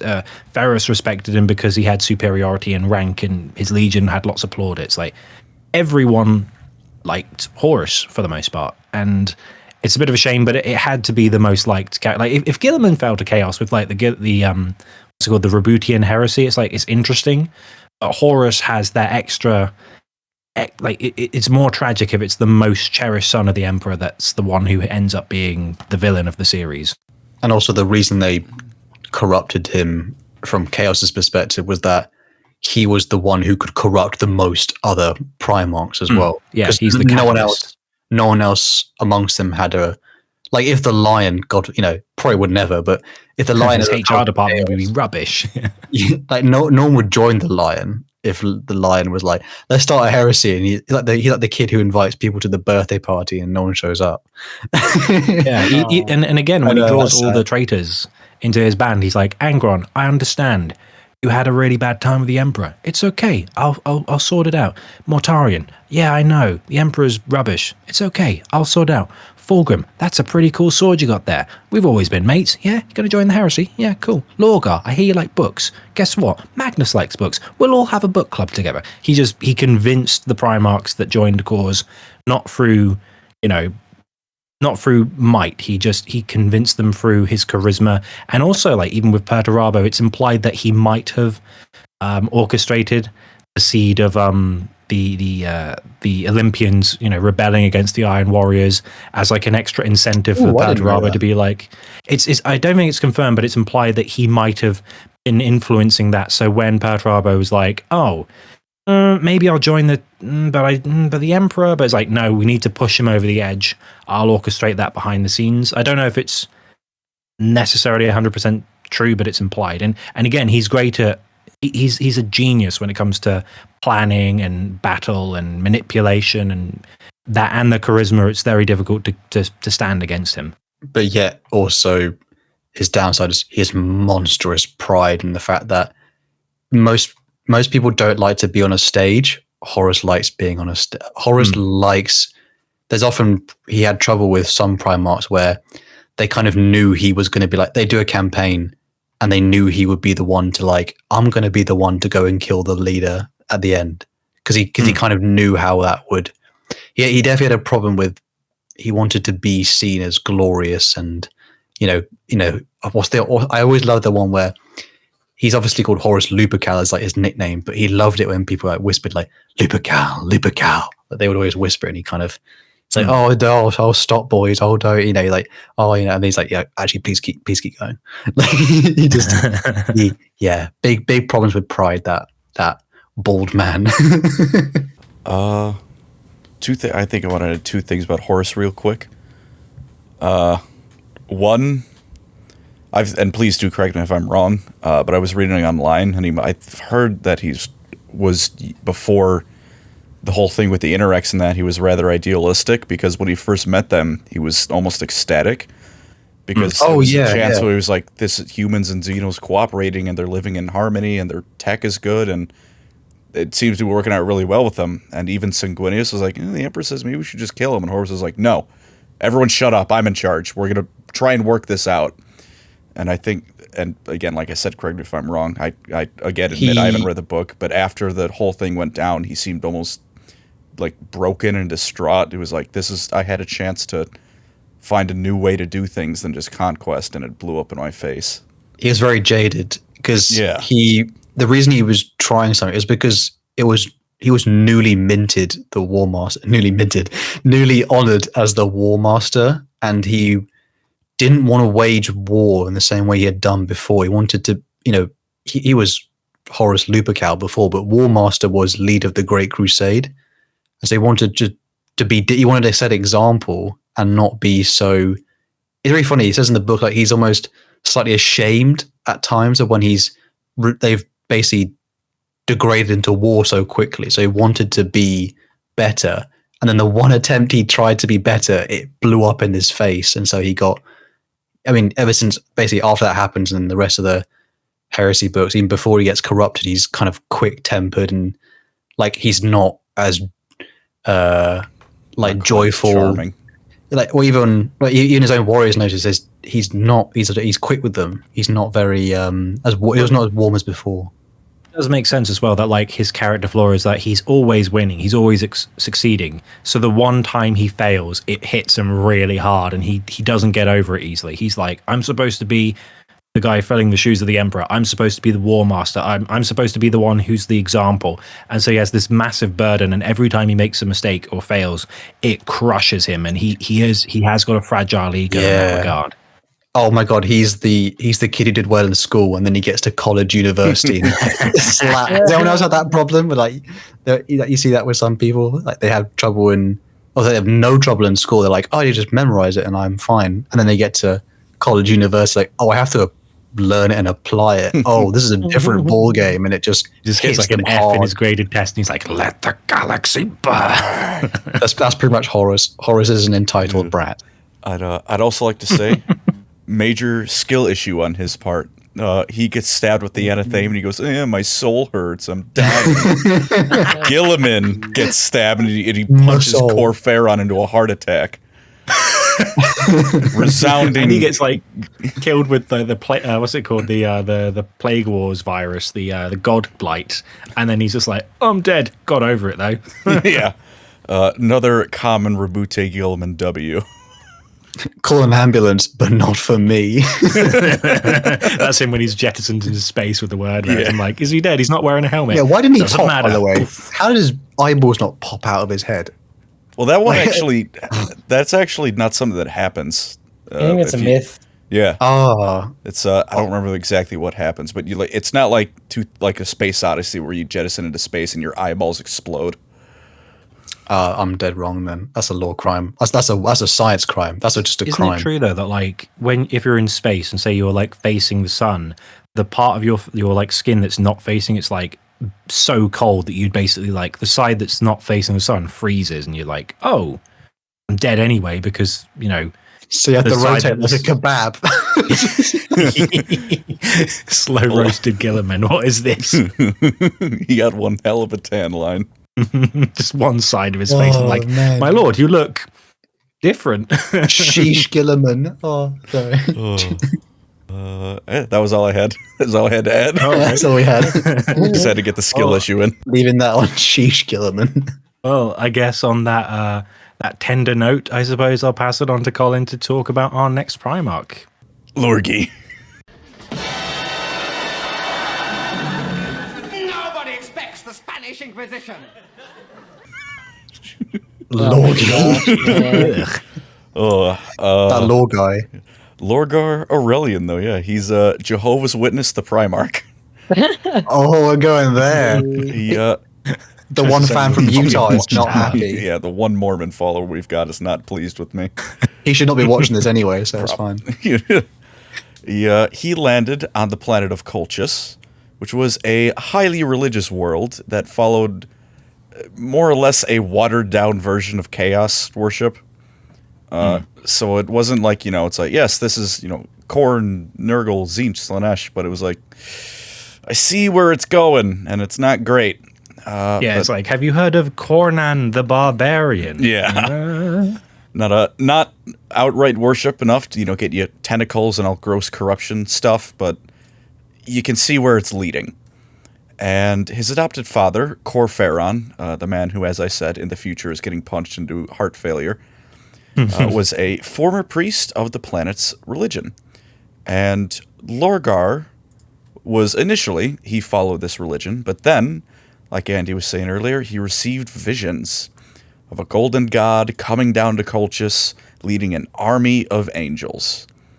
And he became enraptured with this new belief of his and spread his beliefs across Colchis. And because he's a Primarch and they're very, very charismatic, he gathered a massive number of followers. His adoptive father, Corferon, wasn't the biggest fan of this, but more so than, he followed his religion, he had some grudges against those who were still in charge in the religion. And he was willing to hedge his bets a bit, like, maybe Lorgar's right. Maybe this is going somewhere. We'll see.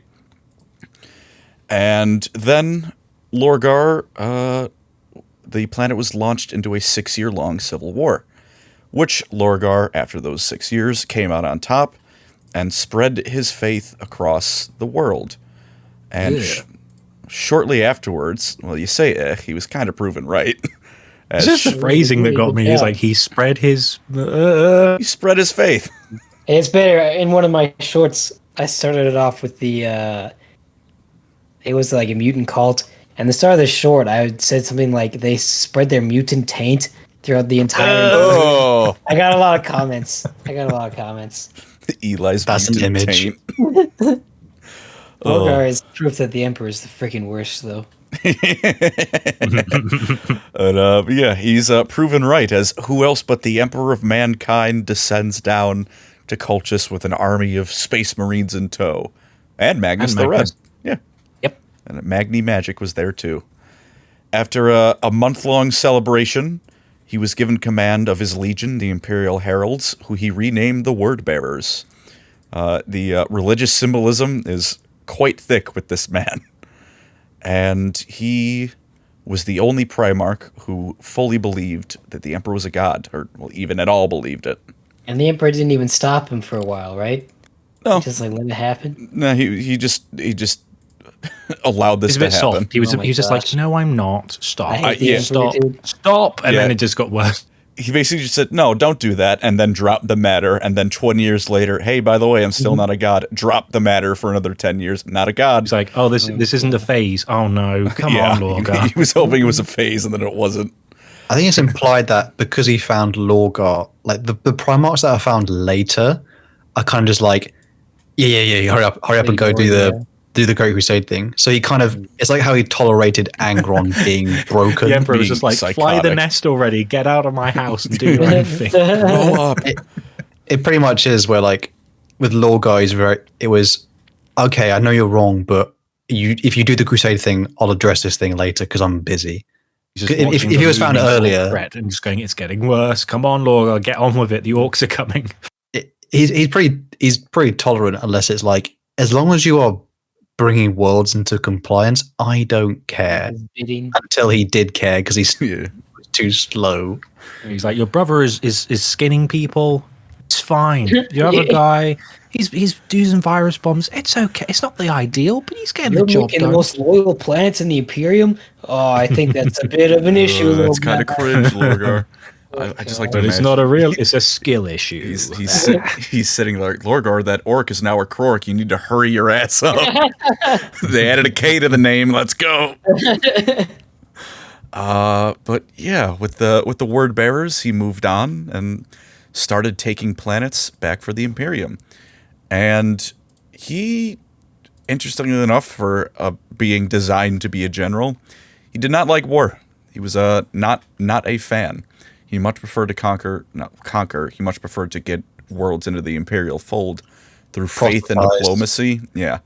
So he would, his legion would set up shop and spread out, their pamphlets. Have you heard the word of our God, the Emperor of mankind? And they would slowly convert it to the Imperium through faith. They would fight. They were space marines. It was time to fight, they could fight. But they much preferred doing it through faith and whatnot. And that was part of the reason that the Emperor was not a big fan of Lorgar, because he was not keeping up the pace. Because, to be fair, again to Lorgar, those worlds he landed on were brought up pretty well. Maybe, if not up to the standards of like Guilliman and the Ultramarines, Lorgar didn't leave them in shambles. And he made sure they were fanatically loyal to the Imperium, because God was in charge of the Imperium. He also had a bit of a problem with like everything the word bearers did there would be a flair of storytelling. They wouldn't just do a fight. They'd be like, we need it to be a spectacle. It's like, okay, when we go up to a fortress, we're going to send one of our chaplains and he's going to give them offers. And if it doesn't work, we're going to shower them with the angels from the sky and the behemoths from the land. And they would like make tales and fables about their victories. And it's like, can't you just get it done? Could you stop faffing around, making yourself look cool? Ugh. I do have to say I've kind of leaned towards Eli's side on this one. It's like you have been given a fanatically loyal planet who will never turn traitor. Oh, that's not good enough. You need to give me 10 planets that all hate me because I burned their cities to the ground. Thank you, Big E. Very cool. But yeah, that's a rough primer on Lorgar Aurelian. Anything to add, anyone? He is my favorite by far, I have to say. Oh, me and Eli are the the meme of like the two, Arnie and the other guy. They have it's like liking Lorgar from Predator. I saw that movie. Oh my god, yes! You saw a movie, everyone. We did it. Eli, go first. Why do you like Lorgar? Because he's right. Simple to the point. Heresy. I like Lorgar because I hate him so much. Does that make sense? I think I said this like a couple of times to you guys, because like Lorgar himself, he's so humanly evil. Do you guys know what I mean? Kind of. He's also just like, as a villain, he's not like Angron or Perturabo, where he's this mighty, indomitable foe. He's just that conniving, schemy little, Guilliman called me names kind of villain. It's like, shut up, Lorgar. I don't know. Called me names and burned down my home. Wow. My book's better than his book. It's like, oh, shut up, Lorgar. Yeah, good times. No, I like him because he's not. Word bearers are not my favorite legion, but because annoyingly, like after Argyle Tal's gone, it's like, oh, who do we have left who's actually likable? No one. But Lorgar is Lorgar's problem. Like a lot of the traitor ones have a general character flaw, as in something that was exploited by Horus or by the gods. Lorgar's thing is that he has a selfish desire to be proven right about just general fundamental view of the universe, that he is willing to burn all of humanity to the ground just so he was right. And it's one of those things you go, oh, that's what makes him terrifying. Like Lorgar, like a lot of the other traitors, they'll basically destroy you, but Lorgar doesn't want to destroy you. He wants to sacrifice you to bring you to his side.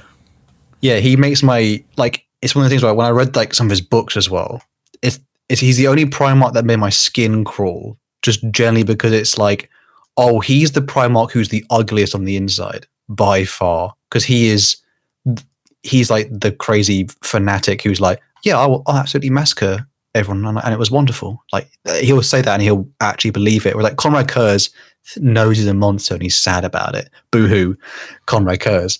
But Lorgar is generally like, Horus is mad and Mortarion's a hypocrite. Magnus is too arrogant to see it, but Lorgar generally believes through his zealotry that he is doing the right thing, and that's generally terrifying about him. He's also, especially in the early days, quite naive. And I always think of Lorgar as like a child given demigod powers. Like he doesn't have like a perspective beyond the zealotry of his upbringing, and so he can't really. I find as a character he doesn't process things very well, and that's not saying much considering the Warhammer cast of the Rogues Gallery of the Traitors. But yeah, even so, I always find Lorgar to be that kind of like a little brother of the Primarchs, where none of the Primarchs really respect him. He's the runt of the litter, and he's the one in the background who's like, "Oh, my brothers, everyone loves him because he's stronger and more handsome than me. I'll show them. I'll show them." And that's Lorgar. He doesn't have good qualities either, in the sense that there's nothing. He's not redeemed by anything as well. Like, I know a lot of people in the book say he's very kind and generous with his time, and he's very patient with the mortals and stuff. But it's like, is that a veneer or is that genuine kindness, or is that just again the naivety? Veneer. Like when people there's also a thing about Lorgar. He's emperor-like in the sense that when you're in the presence of Lorgar, more than any other Primarch, you feel the need to bend the knee and worship him. Like his Primarch aura is said to be the strongest, and he supposedly looks like the Emperor. Obviously, the Emperor's got hair because balders still. He's the Emperor of alopecia. Pretty much. Lorgar's got face tattoos. I forgot to add that incredibly important detail. They're kind of cool, those ones, like the little gold. They are pretty sick. Yeah, he generally like in his presence, you want to worship him. People love him, but he knows this is a thing, and he's a bit smug about it. He's like, yes, I know people love me. To be fair to him, what's up, Andy? I was just going to, sorry, just a silly thought. Like the Emperor, just see when he meets Lorgar and he sees all the tattoos on his face, he's like, "You're going to regret those when you're older." Shut up, Dad. You don't know me. Generally, my favorite. I'll finish on that. Just generally makes my his insides make my skin crawl. His belief system, like, oh my god, actually evil. Correct me if I'm wrong, but didn't Lehman write some of the stuff read some of the stuff he wrote down and was like, he quite liked it.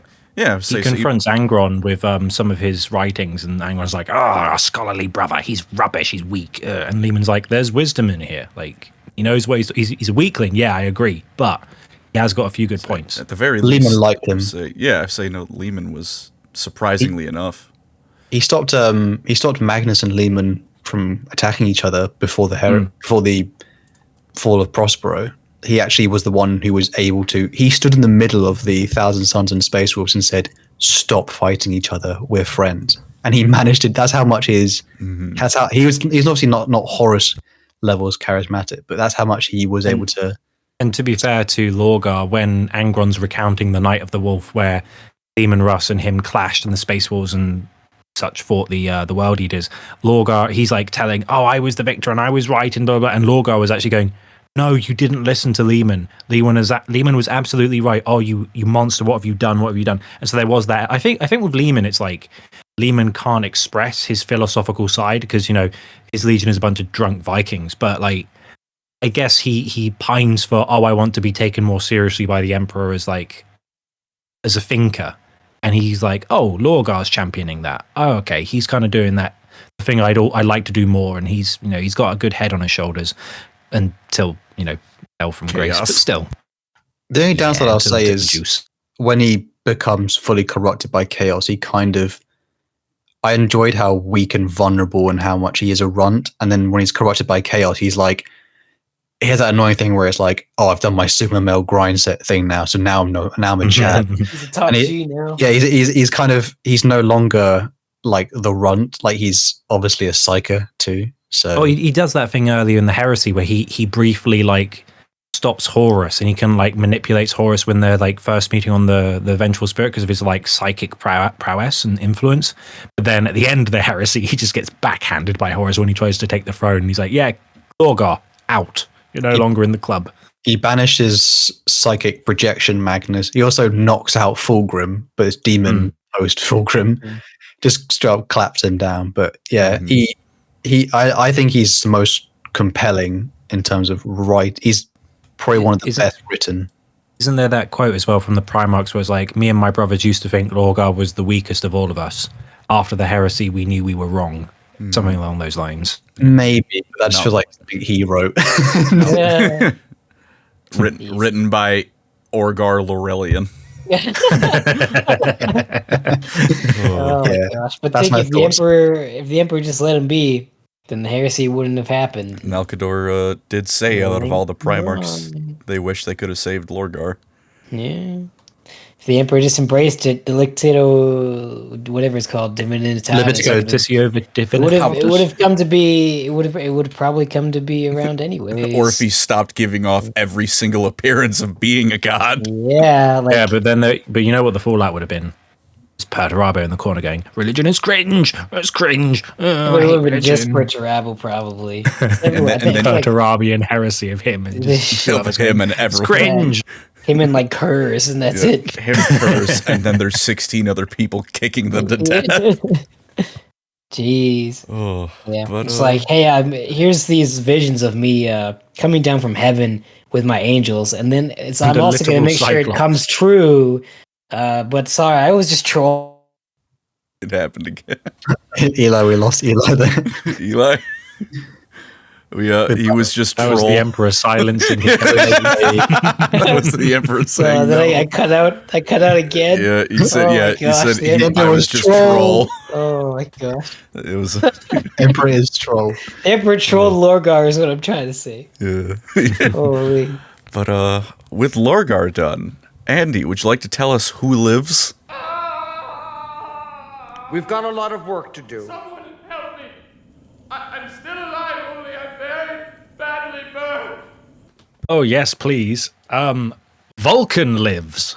Stop. So Stop. this is a very traitor heavy episode because again the split is you get six loyalists and 3 traitors in the first 10 and then the reverse in this one. So this is the only one I get to speak of. But although a lot of people would say he's not necessarily their favorite Primarch, everyone likes this guy. Vulkan is the Primarch of the 18th Legion. He would be raised and he would be spirited away to a planet called Nocturne, and Nocturne was a volcanic, very I think it's a death world technically. Yeah. But there is a society. The society is full of hardworking, nice people. There's no famines. There's no wars. Blah blah. But there is a Drukhari problem, which I'll mention a bit later. An infestation, if you will. Yeah, a little bit. I do have to ask though, problem. Colin, do you get upset when Eldari get clapped? But does it upset you when Drukhari get clapped? I mean, they kind of deserve it. Yeah. Also, Okay, the thing with the Dark Elder is they usually get at least some amount of credit in return. Like, speaking of later, when the Salamanders invade Kamara and wipe out the old noble families of the old Eldar Empire that are left.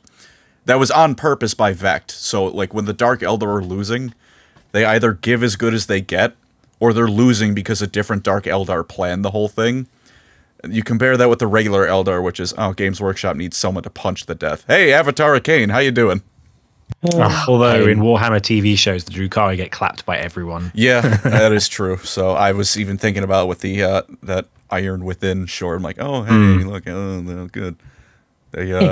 They should be moving faster than the guardsmen can perceive, but I guess not. Anyway.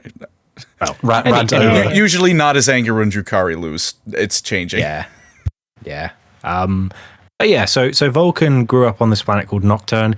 Again, one of the few Primarchs who had a good father figure. He was raised by a, quote, blacksmiter called Nabel, which is basically a blacksmith on Nocturne. So he learned how to craft and artifice several contraptions and armor and weapons, and innate in his being was this ability to craft wondrous things. Perturabo is a craftsman. He has blueprints in his mind. He knows what he's going to make. Vulcan's the opposite because he doesn't know what he's going to make. He goes into like these weird like trances where he just builds something. He's like, oh, I guess I made this terrifying weapon. But in his early years, he learned under his father, and he learned to create things with his hands, and he was, a credit to his people, and he grew up with great values, and he learned from the, quote, Prometheum Creed, which is what the Nocturnians use as like a guide for both spiritual and social well-being. However, the lovely childhood of the boy who would grow up on a volcano world would be interrupted with the intervention of the Drukhari. And they had been raiding this planet for centuries. They'd been harassing the people. They took people as slaves, and they'd kind of harvest and leave, kind of like the collectors from Mass Effect 2, but not as insecty. However, this time, Nobel is about to, kind of go in his like air raid shelter and go like, right, we should hide. Vulkan says, no, I'm not going to do that. He picks up 2 hammers, not 1, 2, and he goes and he's like, I'm going to fight them. And Nobel goes, I can't let you go out alone. So he goes with him. And all of a sudden, one of their friends, I can't remember his name. He's a well-respected blacksmith. He goes, you're gonna fight these guys? I stand with you.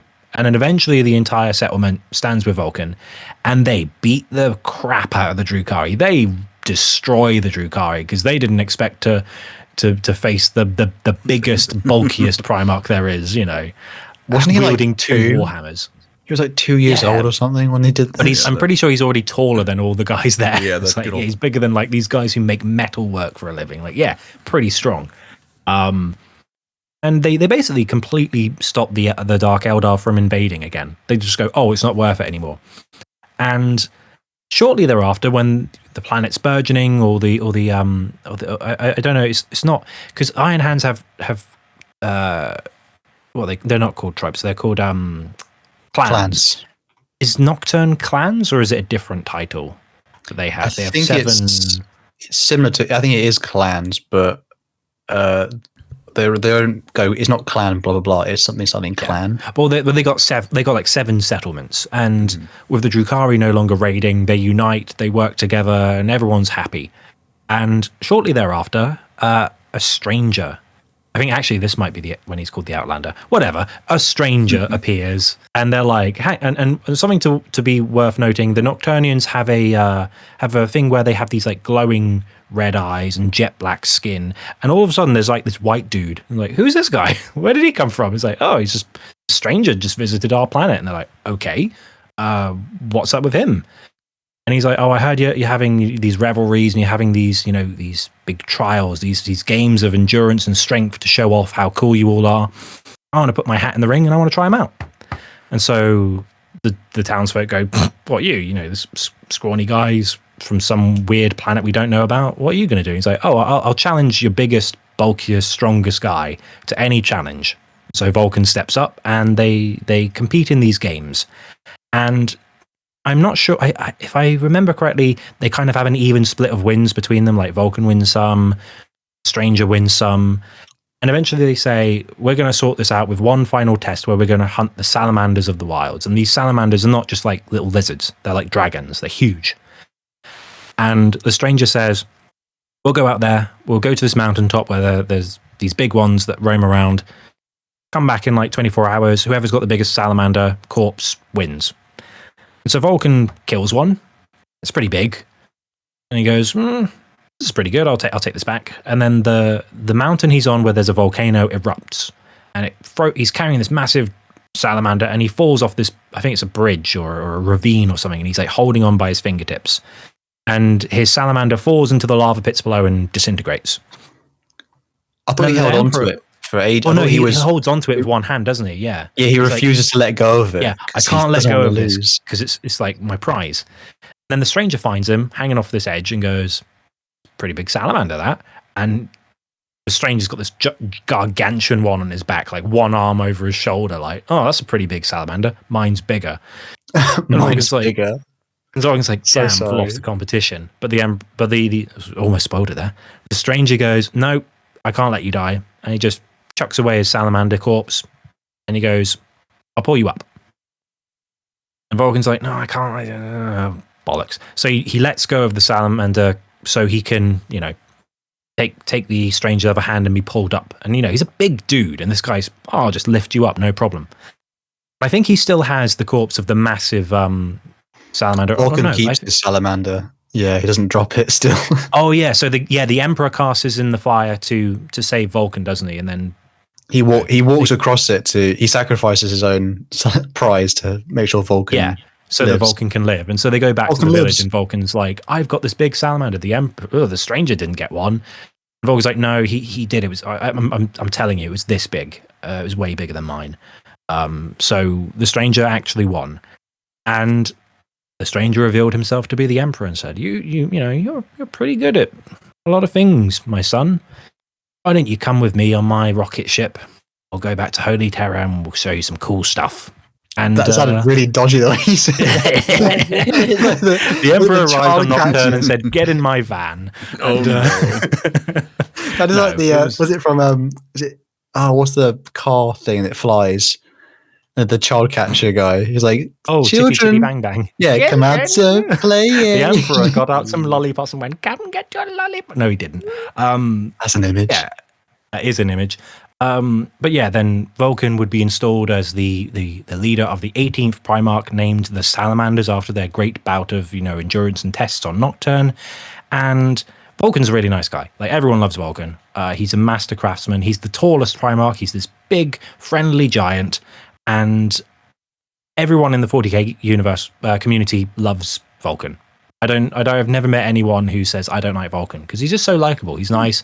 He's good to his sons. He's good to the people and the citizenry. His legion is famously very good at protecting the innocent and being good fellows. Yes. And he's not to the same standard of like Horus or Guilliman, where the Imperium respects him like they respect them.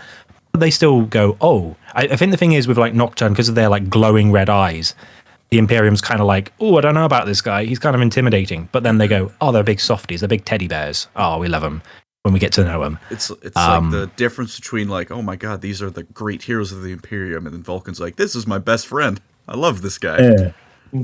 Yeah, exactly. And fun fact about Vulkan, he cannot die because he is a perpetual. So every time he gets killed, I'm not sure when he first discovered this.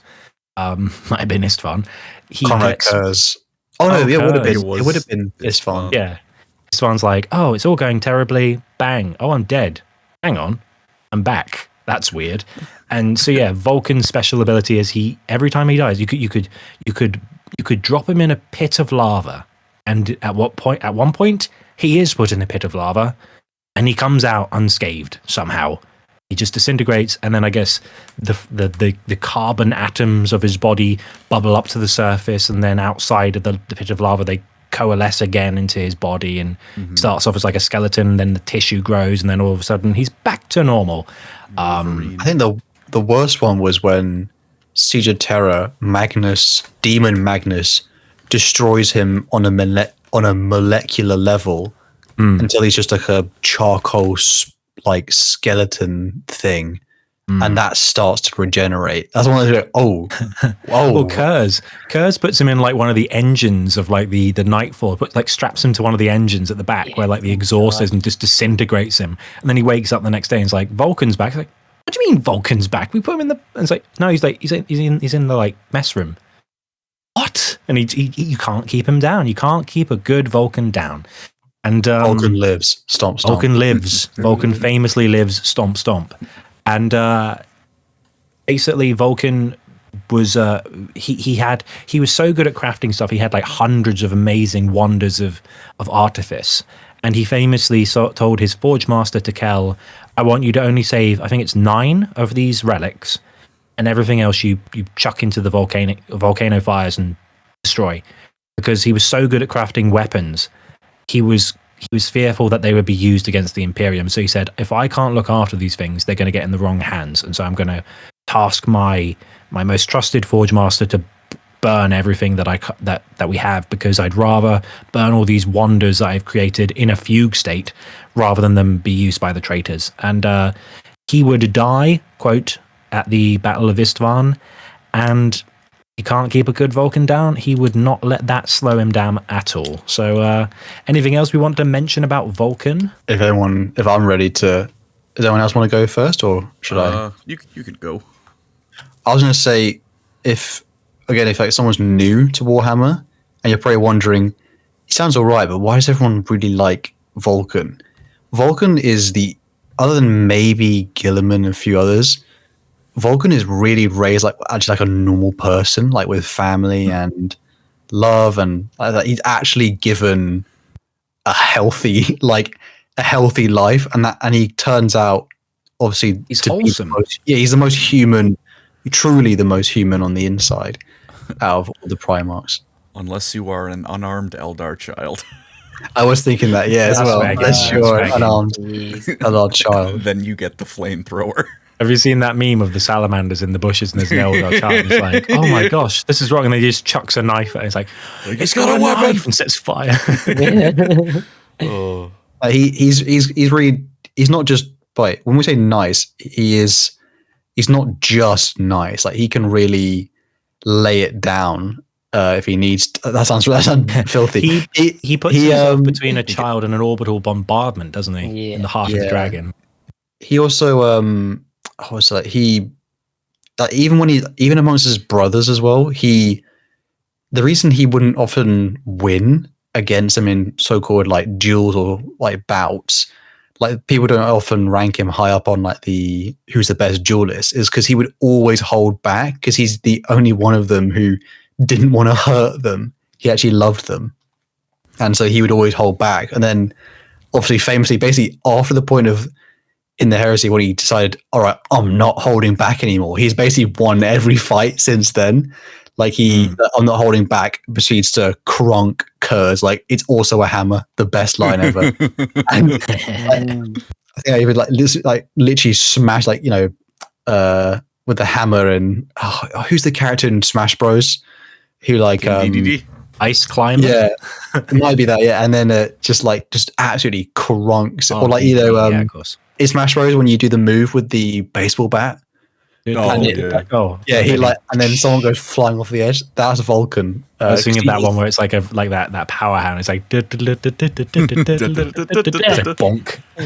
He's definitely the physically strongest one. He beats Magnus as well in the throne room. He literally it sounds really awful when you read the book, like the description of it, because it's basically Magnus tries to kill the Emperor. He fails, and then accidentally kills one of Vulcan's sons in front of him, and he just goes, "No, you dickhead!" And then he just. I don't know if he said that exactly. No, he didn't say that. But it's a really funny. It's a really bit morbid, but it's funny because then him and two of the salamanders just proceed to like kind of, when someone's on the floor and they're kicking them when they're down. So it's like beating on him. Like one of them cuts his hand off, and then they're all just like crunking and just smacking him. So Vulcan can actually beat a lot of the other Primarchs because he is physically the strongest one out of all of them. He is always held back because he's so nice. To be fair to Magnus, he did kill Vulcan. To then not be fair to Magnus, that doesn't mean anything. He killed him later, to be fair. Demon Magnus killed him. Normal Magnus couldn't. No. I mean, even Ferrus Manus in that, I believe it's Heart of the Dragon, is like observing him fighting, and he's like, yeah, he's a destroyer. I think that's the word he uses. Like in a fight, I've seen the other Primarchs fight. He goes scorched, forgive the pun, scorched earth, tush, because salamanders love fire. And but he's a very nice chap. He's very wholesome, All the memes, he's usually like the really like the guy who loves dogs, stuff like that. Like, I love Vulcan. He's a big friendly giant, but again, a giant that can probably flatten you in half. Literally pancake. But chooses not to because he's a nice guy. Pancake use an actual term we have to use now. He can pancake. He can pancake. Pancake's a word, Barrett. Flat. Like, take that. But other than that, otherwise, Colin, would you like to resume on our last loyalist to talk about for the whole of the Primarchs we've covered so far? I would, but really quickly, there's a comparison, actually, as you were speaking, with a Warhammer fantasy character, if I could do that real quick. Sure. I know where this is going. I was thinking it as well. It was like, it popped in my head as you were speaking. I was like, all right, someone at GW copied their homework. But it's the character's name. Actually, their names are even kind of similar. Vulkan. He's so he was born, and kind of like Vulcan, he has like this understanding of craftsmanship. And he's born stronger and more intelligent than the others. And in the way, Vulcan's a Primarch, he's kind of obviously special because he's the size of 3 grown men at age 3. Vulkan was born with a twin-tailed comet birthmark, the sign of Sigmar. So both of them are kind of marked for greatness. And even both of them are both raised by blacksmiths and learn how to be smiths. And even they have the exact same like combat thing too, almost to a T, where in Vulcan's case it's the Dark Eldar. In Vulkan's case, a massive horde of beastmen raid the village he's born in. And sure enough, Vulkan picks up 2 of his father's blacksmith hammers, goes to town, and all the villagers fight with him and drive off the beastmen. So It's like poetry, they rhyme. Yeah, it was like, as you were speaking, I was like, that is neat. I was thinking that I didn't want to mention it because I thought you might mention Vulkan at some point. Is he reborn Sigmar or not actually reborn Sigmar? So a portion of Sigmar's power is in Vulkan, and a portion of it is in Galmaraz. And then when Vulkan... Galmaraz! The Empire endures! Except it doesn't, because Vulkan's an End Times character. Oof. And I don't want to spoil what happens to him, but it is, pain. This is a certified Deathmaster Snitch moment. They say Hood Classic there, and I was like, it's not a Hood Classic. It's not a Hood Classic, this is a garbage fire. Nobel Peace Prize, and above that is Certified Hood Classic. That's an achievement.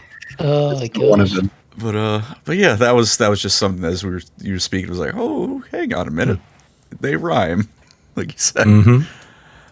Well, with that said, shall we quote the Raven? We shall quote the Raven, nevermore, bird, bird, bird, bird, bird, nevermore, Corvus Corax. Are you serious?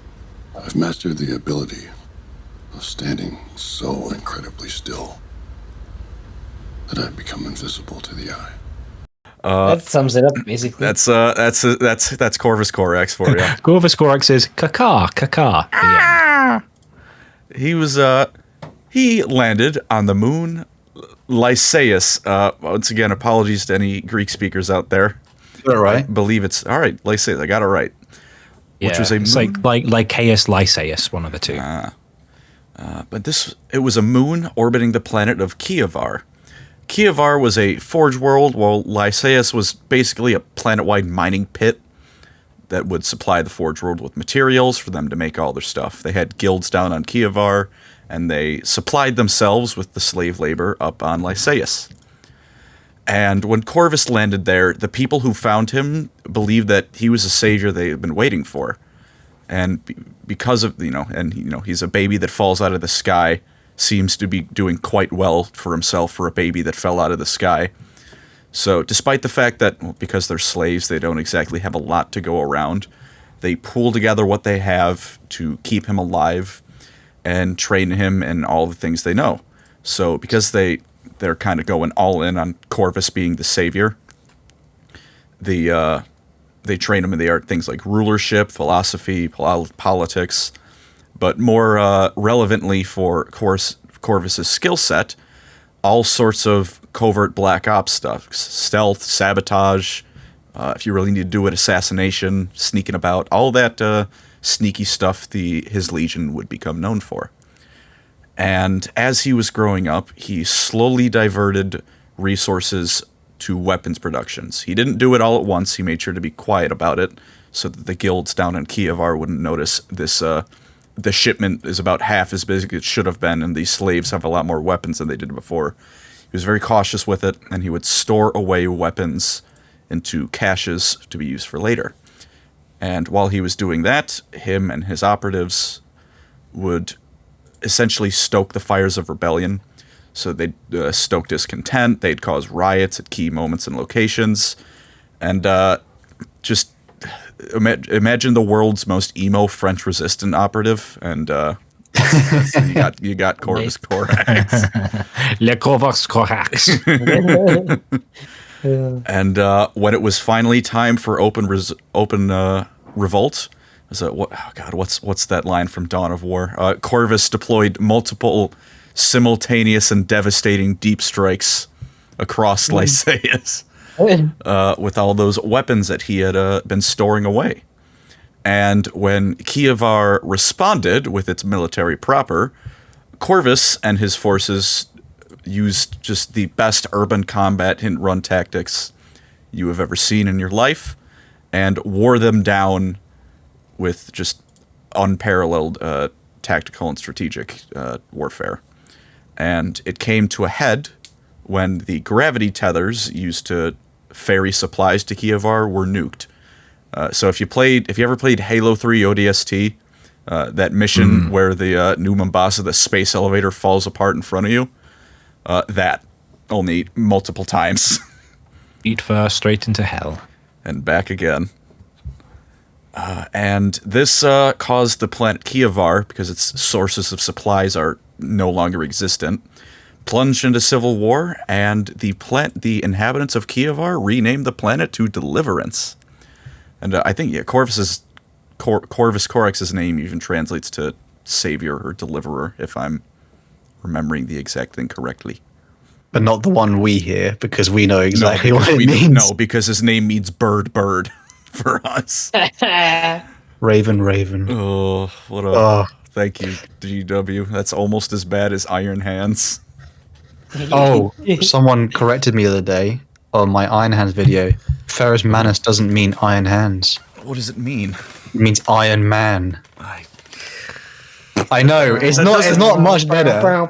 Manus.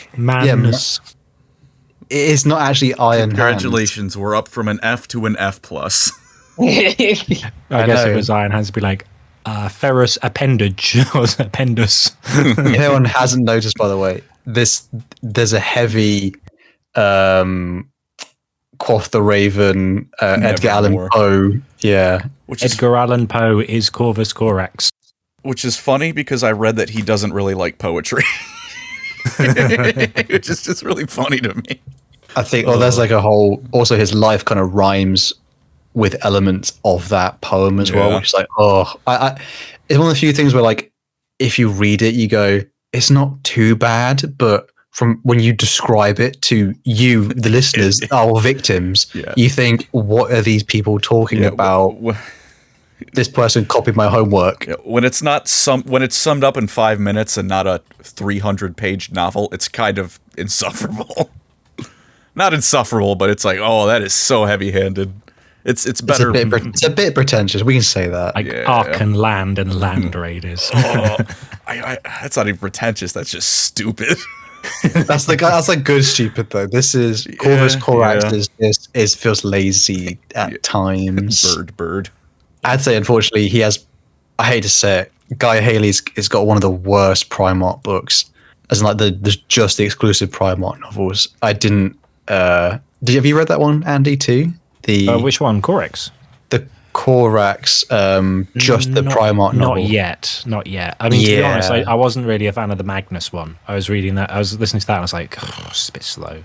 It's really a bit good ones, slow. Really meh ones. I think that one, unfortunately, has one of the most boring. It's really annoying because Guy Haley's a really good writer, but I think he's given, when you're given Corvus Corax, unfortunately, it has a slight trouble where a lot of the other legions have like an interesting culture or thing to draw from. The Raven Guard and Corvus Corax's draw is not as at least I'll say to me, not as compelling. Every other page is, and then he brooded in the corner menacingly. Nevermore. Yeah, he's not bad. It's just, I will say something good about him, which is his flaw as a human being is written quite well, because he looks very similar to Conrad Kurz. No, there's obviously a coincidence there. The reason that him and the gaunt features, black hair and black eyes, the reason they obviously look so similar, but they also both have a problem with justice.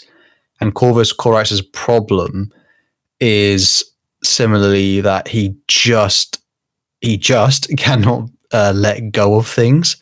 And so he, even in his own Primarch book, he, rather than making a sound tactical decision, he actually abandons his theater of war to chase down a criminal who would escape it, even though it's not he was making a moral decision that would obviously affect the battle in itself. And it shows you he's got kind of a similar problem with Conrad, where he doesn't let people escape his vengeance. Okay. Well, if that's the case, then do you reckon if Conrad and Corax swap places, that Corax would be as bad as Kurz? Or that was their whole thing. That's what Conrad's thing was. Whose side are you taking? Are you taking the Night Haunter or the Liberator? I'll Eli go first. I think I need to. I remember something about it, but I need to digest it. Eli, what do you think? I think he'd probably end up just as bad as Kurz, but I don't know much about him other than he got ratioed by the Alpha Legion. And also in my filthy, disgusting alternate reality, Conrad happens to be the perfect gene stealer cult Primarch. It's just throwing that out. Oh, that is quite heretical, that one. What do you think, Colin? I mean, I like Corvus more. I don't even know. He's hard to know, isn't he? Most people don't know much about him. I think Conrad Kurz is pretty cool. At least in like the whole, like, just with his psychic the visions and being tormented all the time and his whole thing with fate. But I do like how Corvus saw his legion and was like, I need to change this because otherwise I'm going to end up like that guy over there. So I don't know. Corvus definitely has some bright spots, but Andy, what do you think? Well, I was thinking about this a while back. Like, Corax has the innate ability to absorb the darkness and be invisible. One of the reasons he isn't found on Lycaeus is because he can literally people can look straight at him and not see him. So I feel like if he grew up on Nostromo, instead of massacring people to survive, he'd be able to skulk and sneak around and avoid conflict in that regard. And maybe it's just me thinking, oh, Corax is a good boy. He would maybe target the elites and then, rather than preying on the populace, whereas like Kurz, if he was on Lycaeus, he would kind of do the same thing because, Corax is there going, you merely adopted the dark. I was born in it, molded by it. And just, he would do it in a different way. And I feel like he would get different outcomes. Maybe that's just me making mental gymnastics, but I feel like the core principles of those two are so different in their own way that they would get similar outcomes. Actually, funny enough, I just remembered it. I had to think about it because I remember it's been a while since I've read Corvus's books. Unfortunately, I had to read all of them. I suffered. But I remember it's funny because in each of like Conrad's and Corvus's books, when they talk about each other, Conrad admits he's jealous of Corvus in a way because he's like, he obviously mastered the shadows, whereas Conrad just lived in it. Where Corvus has a thing where he deeply like hates himself on some level, and he often thinks that he actually would have, if he had landed like similar, if he wasn't basically raised with people who took care of him, he probably would have ended up like Conrad, like a monster. So he doesn't really he has like a deep fear about ending up like that. And also there's a gene flaw within the Raven Guard that most people don't know about, which is, I can't remember the name of it, but they actually, like, a member can fall into a state of like deep self-loathing. Like it's literally in his blood. They get like really angry. Well, not angry. They get really like moody and broody. It is in their blood to be emo. Yeah, pretty much. Yeah, and they can't. They just start finding Hot Topic shirts everywhere. Like, where did I get this? I don't even know this band. Whose shirt? What's this? They pretty much someone like as they get like through the stages, they don't communicate well with other Marines, and they like get really like fidgety and curse. It's just like they just become moody gits the longer it goes on. It's like they can't.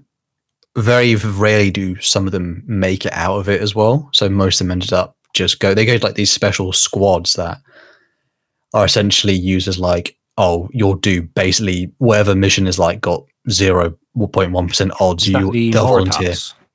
I think so, yeah. But there's something within Corvus where he's deeply self-loathing, and like especially after Isfahan. I mean, fucking, his entire legion gets as soon as he's at Isfahan, he has an outlet. He's like, cut my foes into pieces. This is my last resort. Suffocation.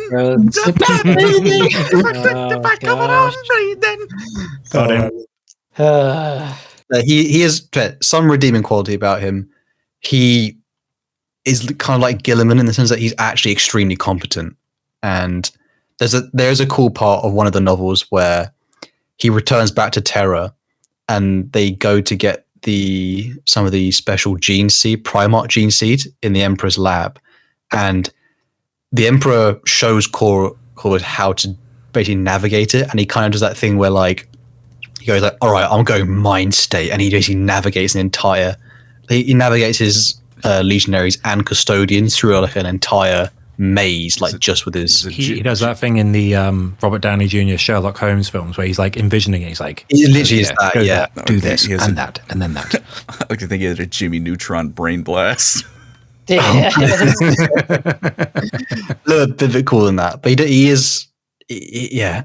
The downsides of Corvus, unfortunately, are like some of the writing stuff, but in general, he's all right. He's kind of cool, and obviously, fighting against the Raven Guard is terrifying because it's just, basically the shadows. The enemy is the shadows. Where are they? It's like fighting a million Batman. Like, where are they? Where are they? Where am I being attacked from?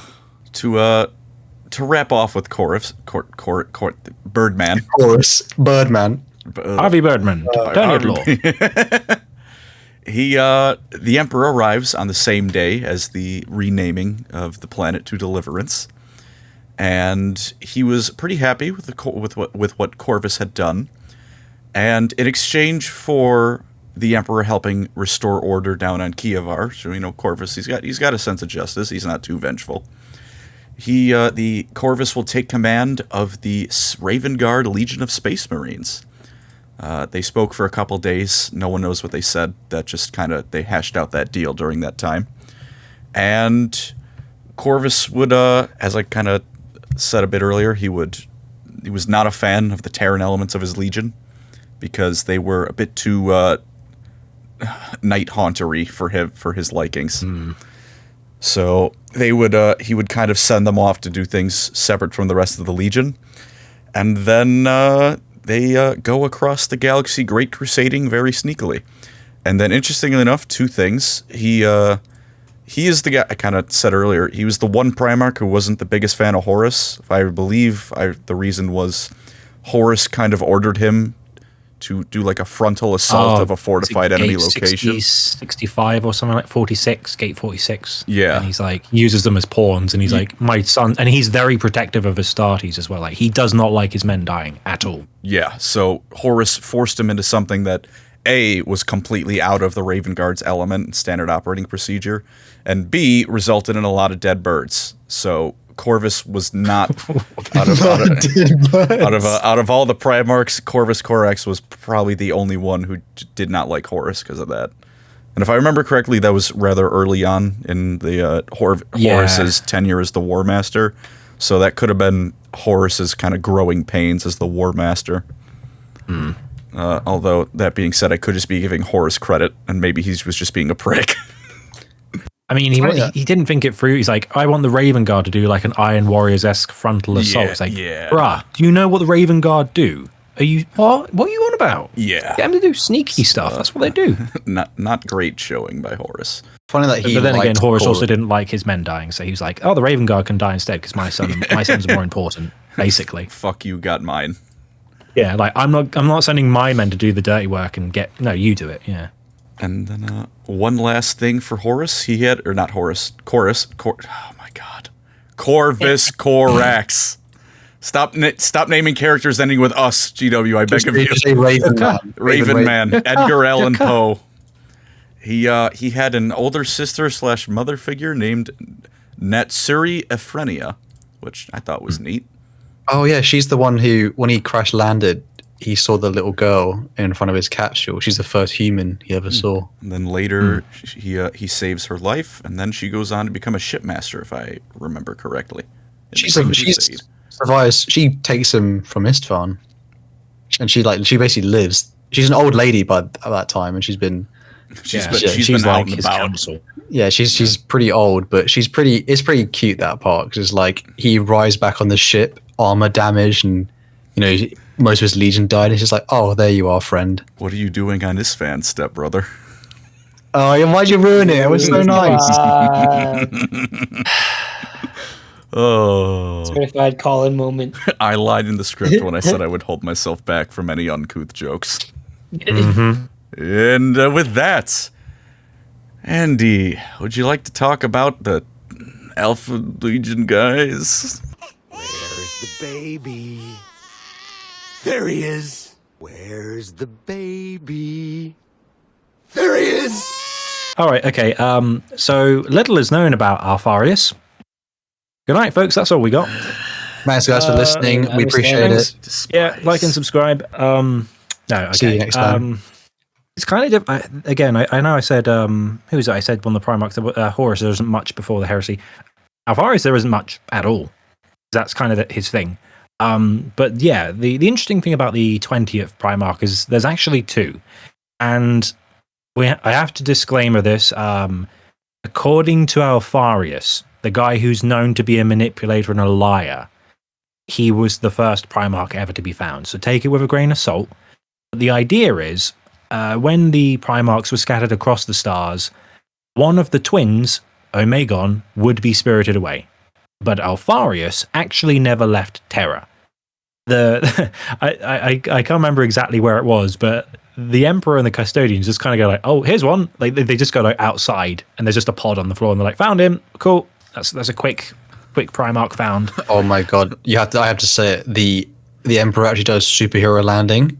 Like, Iron Man style. It's so funny in the book because it's like he gets out of the pod and they're like scrounging humans next to it, like they're wondering like what's going on, and the baby Alpharius is like, I'm gonna have to fight these people, and then it's just superhero landing, and then like Golden Man descends down, he just kills all. And he's like, I'm sorry, I had to do that. I like to imagine the Emperor's going for a snack, and he opened his drawer, and he's like, "Oh, there's a baby in here."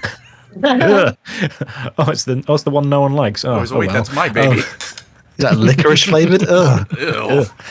Oh dear. Anyway, moving on swiftly from that comment. So, according to Alpharius, he was mentored by the Emperor for a very long time, because even though Cophonia was close, it still took the Emperor a while to find Horus Lupercal. And so Alpharius sneakily positions himself as actually the protagonist of the 40k universe and says, "Oh, actually, I was the first one found. I was the one the Emperor trusted most. I killed a custodian on my own, on iCall." And he basically says that he was kind of like the Emperor's sleeper cell contingency for all the plans he made. He bigs himself up as the one who's the one working in the shadows, Malcador-esque, doing dirty work and sneaky stuff, and also putting on a public face and masterminding a lot of the stuff that the other Primarchs aren't privy to. Again, take it with a grain of salt. It's the Alpha Legion. Alpharius would reunite with his brother, Omegon, and once they got the band back together, Alpha Legion all over the place, and no one knows exactly what they were up to or what they do. Their allegiances up to the Horus heresy, some people say Alpharius is a loyalist, others say he's a traitor, others say that Omegon's the traitor and Alpharius is the loyalist. Some people say Omegon is Alpharius and Alpharius is Omegon. Some people say that Roboute Guilliman is Alpharius. Some people say that Alpharius died at the hands of Dawn. Others say that Guilliman killed him. Others say that Ted on planet Nova Scotia killed him. No one knows. It's the Alpha Legion. Alpharius. Hydra Dominators. I am Alpharius. This is a lie. I don't know what more to say. It's Alpharius. He's good at infiltrating. He's short. He has a twin brother. Are you actually losing it? He has great intelligence, but no one knows whose side he's on. Is he a heretic? Is he alive? Is he dead? Is he a loyalist? I don't know. It's Alpharius. Alpharius, everyone. This is a lie. This is too much energy. Let me walk you through a scenario. Let's say Alpharius goes to McDonald's to pick up a burger. Here's how Games Workshop would write that. Alpharius went to McDonald's to pick up a burger, but maybe it was Burger King, and then maybe it was a Space Marine. It wasn't Alpharius, but what if it was Alpharius? But what if it was Omegon?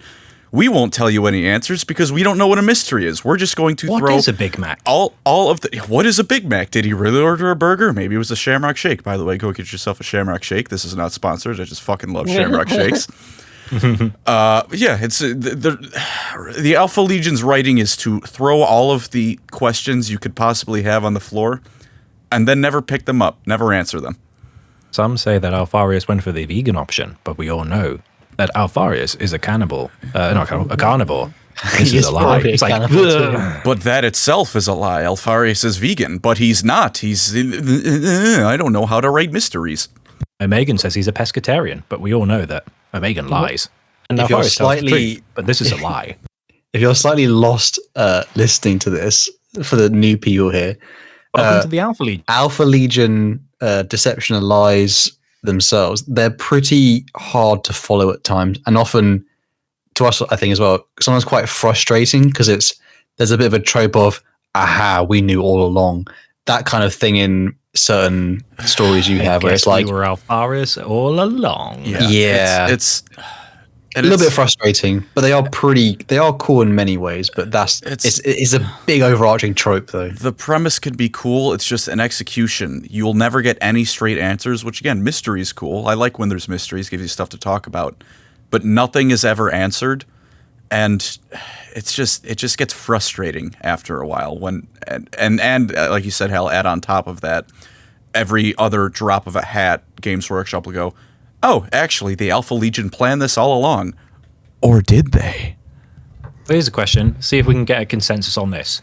Did Alpharius get killed by Rogal Dawn? Yes or no? Yes. Maybe. No, technically. But I don't know. See, 3 different answers right there. It's a no Emblematic of the Alpha technically, Legion. because this is like deeper. I think this lore theory is here. conjecture. I think this is slightly conjecture, I but don't think it's that grounded. well, no, it's in the Alpha Legion book when Alpharius and Omegon met. Omegon was found last, Alpharius supposedly first.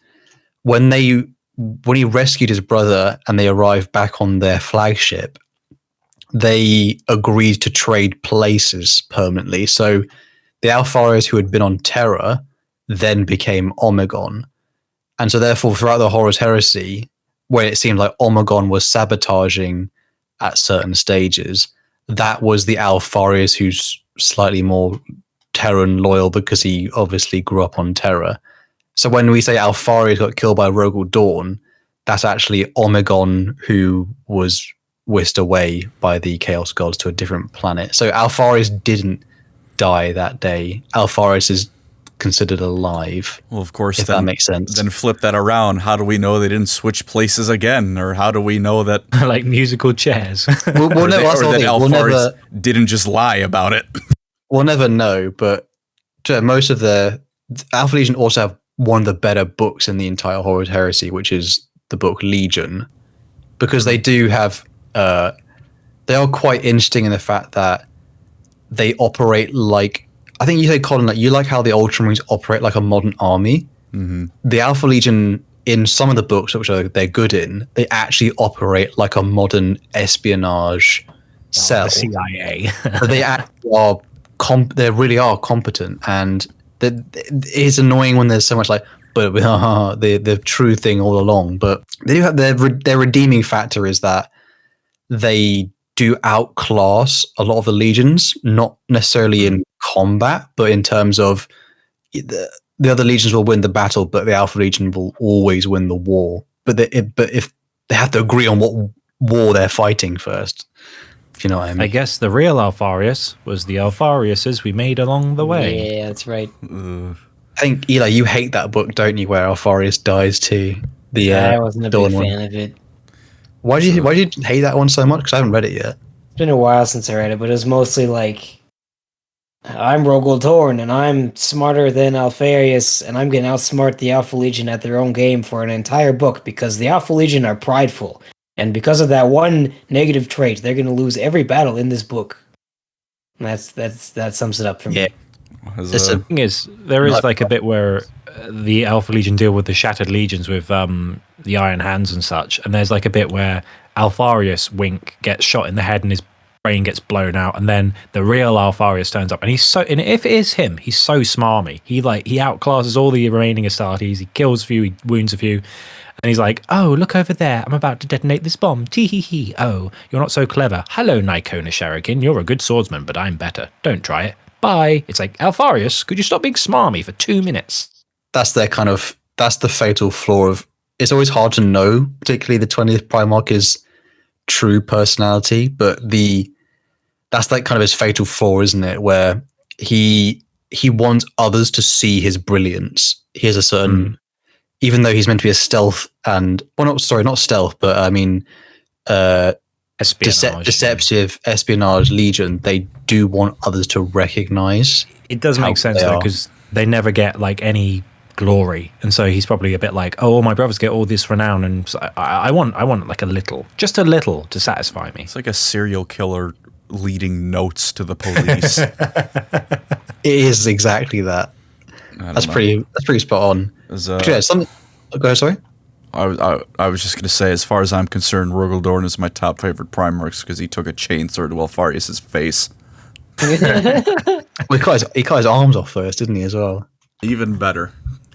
He died pretty badly.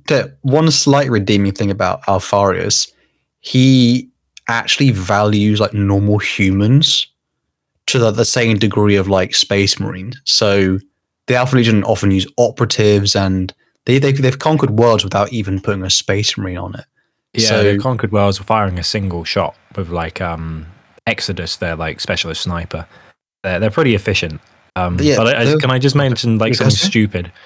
Colin, you said Rogal Dorn cut off Alpharius' arms, and then before he died, Rogal Dorn said to Alpharius, "Hydra domin armless." Nah, it can be annoying, but I will say, like, in the Alpharius book, though, I did like some people.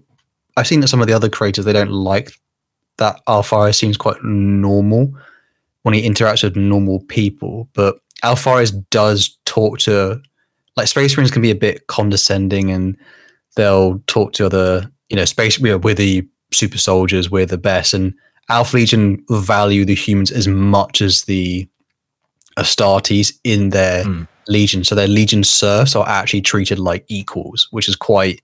I like that because it shows how they function like an actual army would, even though they're a bit, up their own end, shall we say, in terms of we are smarter than everyone. If you bear the brand of the Hydra, you're one of us. Doesn't matter if you're Astartes or not, which is fairly admirable. Also, their pretty cool. Primarch armor, Alpharius' armor, the best armor. He does have, by far. He does. Oh have my drip. lord! I will He's give him gorgeous. The Hydra armor is by far the coolest Primarch armor. By far, I'm in love with it. It's my favorite look. You just want to run your hands on the scales and be like, look at the grooves. It's the only one I'd think I would actually wear that suit of armor out of all of the other Primarchs. I wouldn't wear Magnus's like horned monstrosity or the nipple horns. Nipple horn. Or doorways and everything. I wouldn't wear that. Yeah, it's the only piece of armor I'd wear that piece because that's glorious, and also his weapon is pretty cool. Vulkan's is pretty cool. I know, but it's chunk, and it'll be too heavy. Well, but I'd actually all of the Primarchs would be too heavy. Alpharius is still like 10 feet tall. In my head, I'm not normal sized me in a Primarch sized armor. If this can be in your head, then you can have Vulkan's armor too. It's all. I know, it just looks too chunky. Yeah, you can move faster. I'm a Jagatai simp. I'd be like, I like that, cool, because it's not like bulky armor. It's got that drip. Now, even Sanguinius has got that drip with the like. It's not a cheetah, but it's like that big pelt that he wears, and it's like this slow leopard looking thing. I quite like the lion's armor when he has his helmet on. Looks like a cool knight. I think they got. I mean, I know Fulgrim's one's meant to be nicer, but I do have to say I don't think I could wear it because you'd have to look like a supermodel. Just be like, it's a bit much. I'm going out tonight. It's a bit much. Yeah, like maybe we should take the glitter off. No, I don't mind the Alpha Legion as much because I have. It's one of those ones you have to read their books. So then, like, the kind of, again, it's like with Corvus Corax thing, it's the Raven. Oh, if you read the Alpha Legion books, it's like, oh, this is actually pretty cool. Although, again, on a grand scale thing, it's kind of annoying because it just describing their like schemes is like, oh, pain. They tend to cameo in a lot of other Legion books as side characters that are involved. So that's the thing about Alpha Legion. Don't have many books to themselves. It's more of, and they're also here doing something schemy. I know, it's so annoying. That also annoys me about them. It's like, hey, look, we're everywhere. Don't ask where we got the resources to be here. We're the Alpha Legion. We can just be everywhere. And as someone who tries to do videos of all the legions, I am running out of characters to talk about from the Alpha Legion because they're all just bald guys. And it's like, I am Alpharius. It's like, cool. Anything interesting? This is a lie. All right, next character. Yeah, tease. Oh, we forgot to say they also all surgically look like Alpharius. They surgery themselves, so that level of espionage is just on the level of absurd. Only one character could tell the difference. I think we did. It was in one of our shout out to our early quizzes. only one person is able to pick out that Alpharius and Omegon from their own legionaries, because they're almost as the same height as a normal legionary. And that was John Grammaticus, because he could tell that they looked unreasonably similar. Like all the other ones that had surgery, there's always like one or two features that were just not quite perfect, but they were uncanny. And whereas they were copy and paste, and you're like, hang on. Yeah, he was the only person to. Also, Alpharius and Omegon, by the way, they got along really well. Obviously, but then they didn't. Allegedly, but we don't necessarily know if they agreed long term about goals. They might have been fighting against each other in the end. True. Who knows?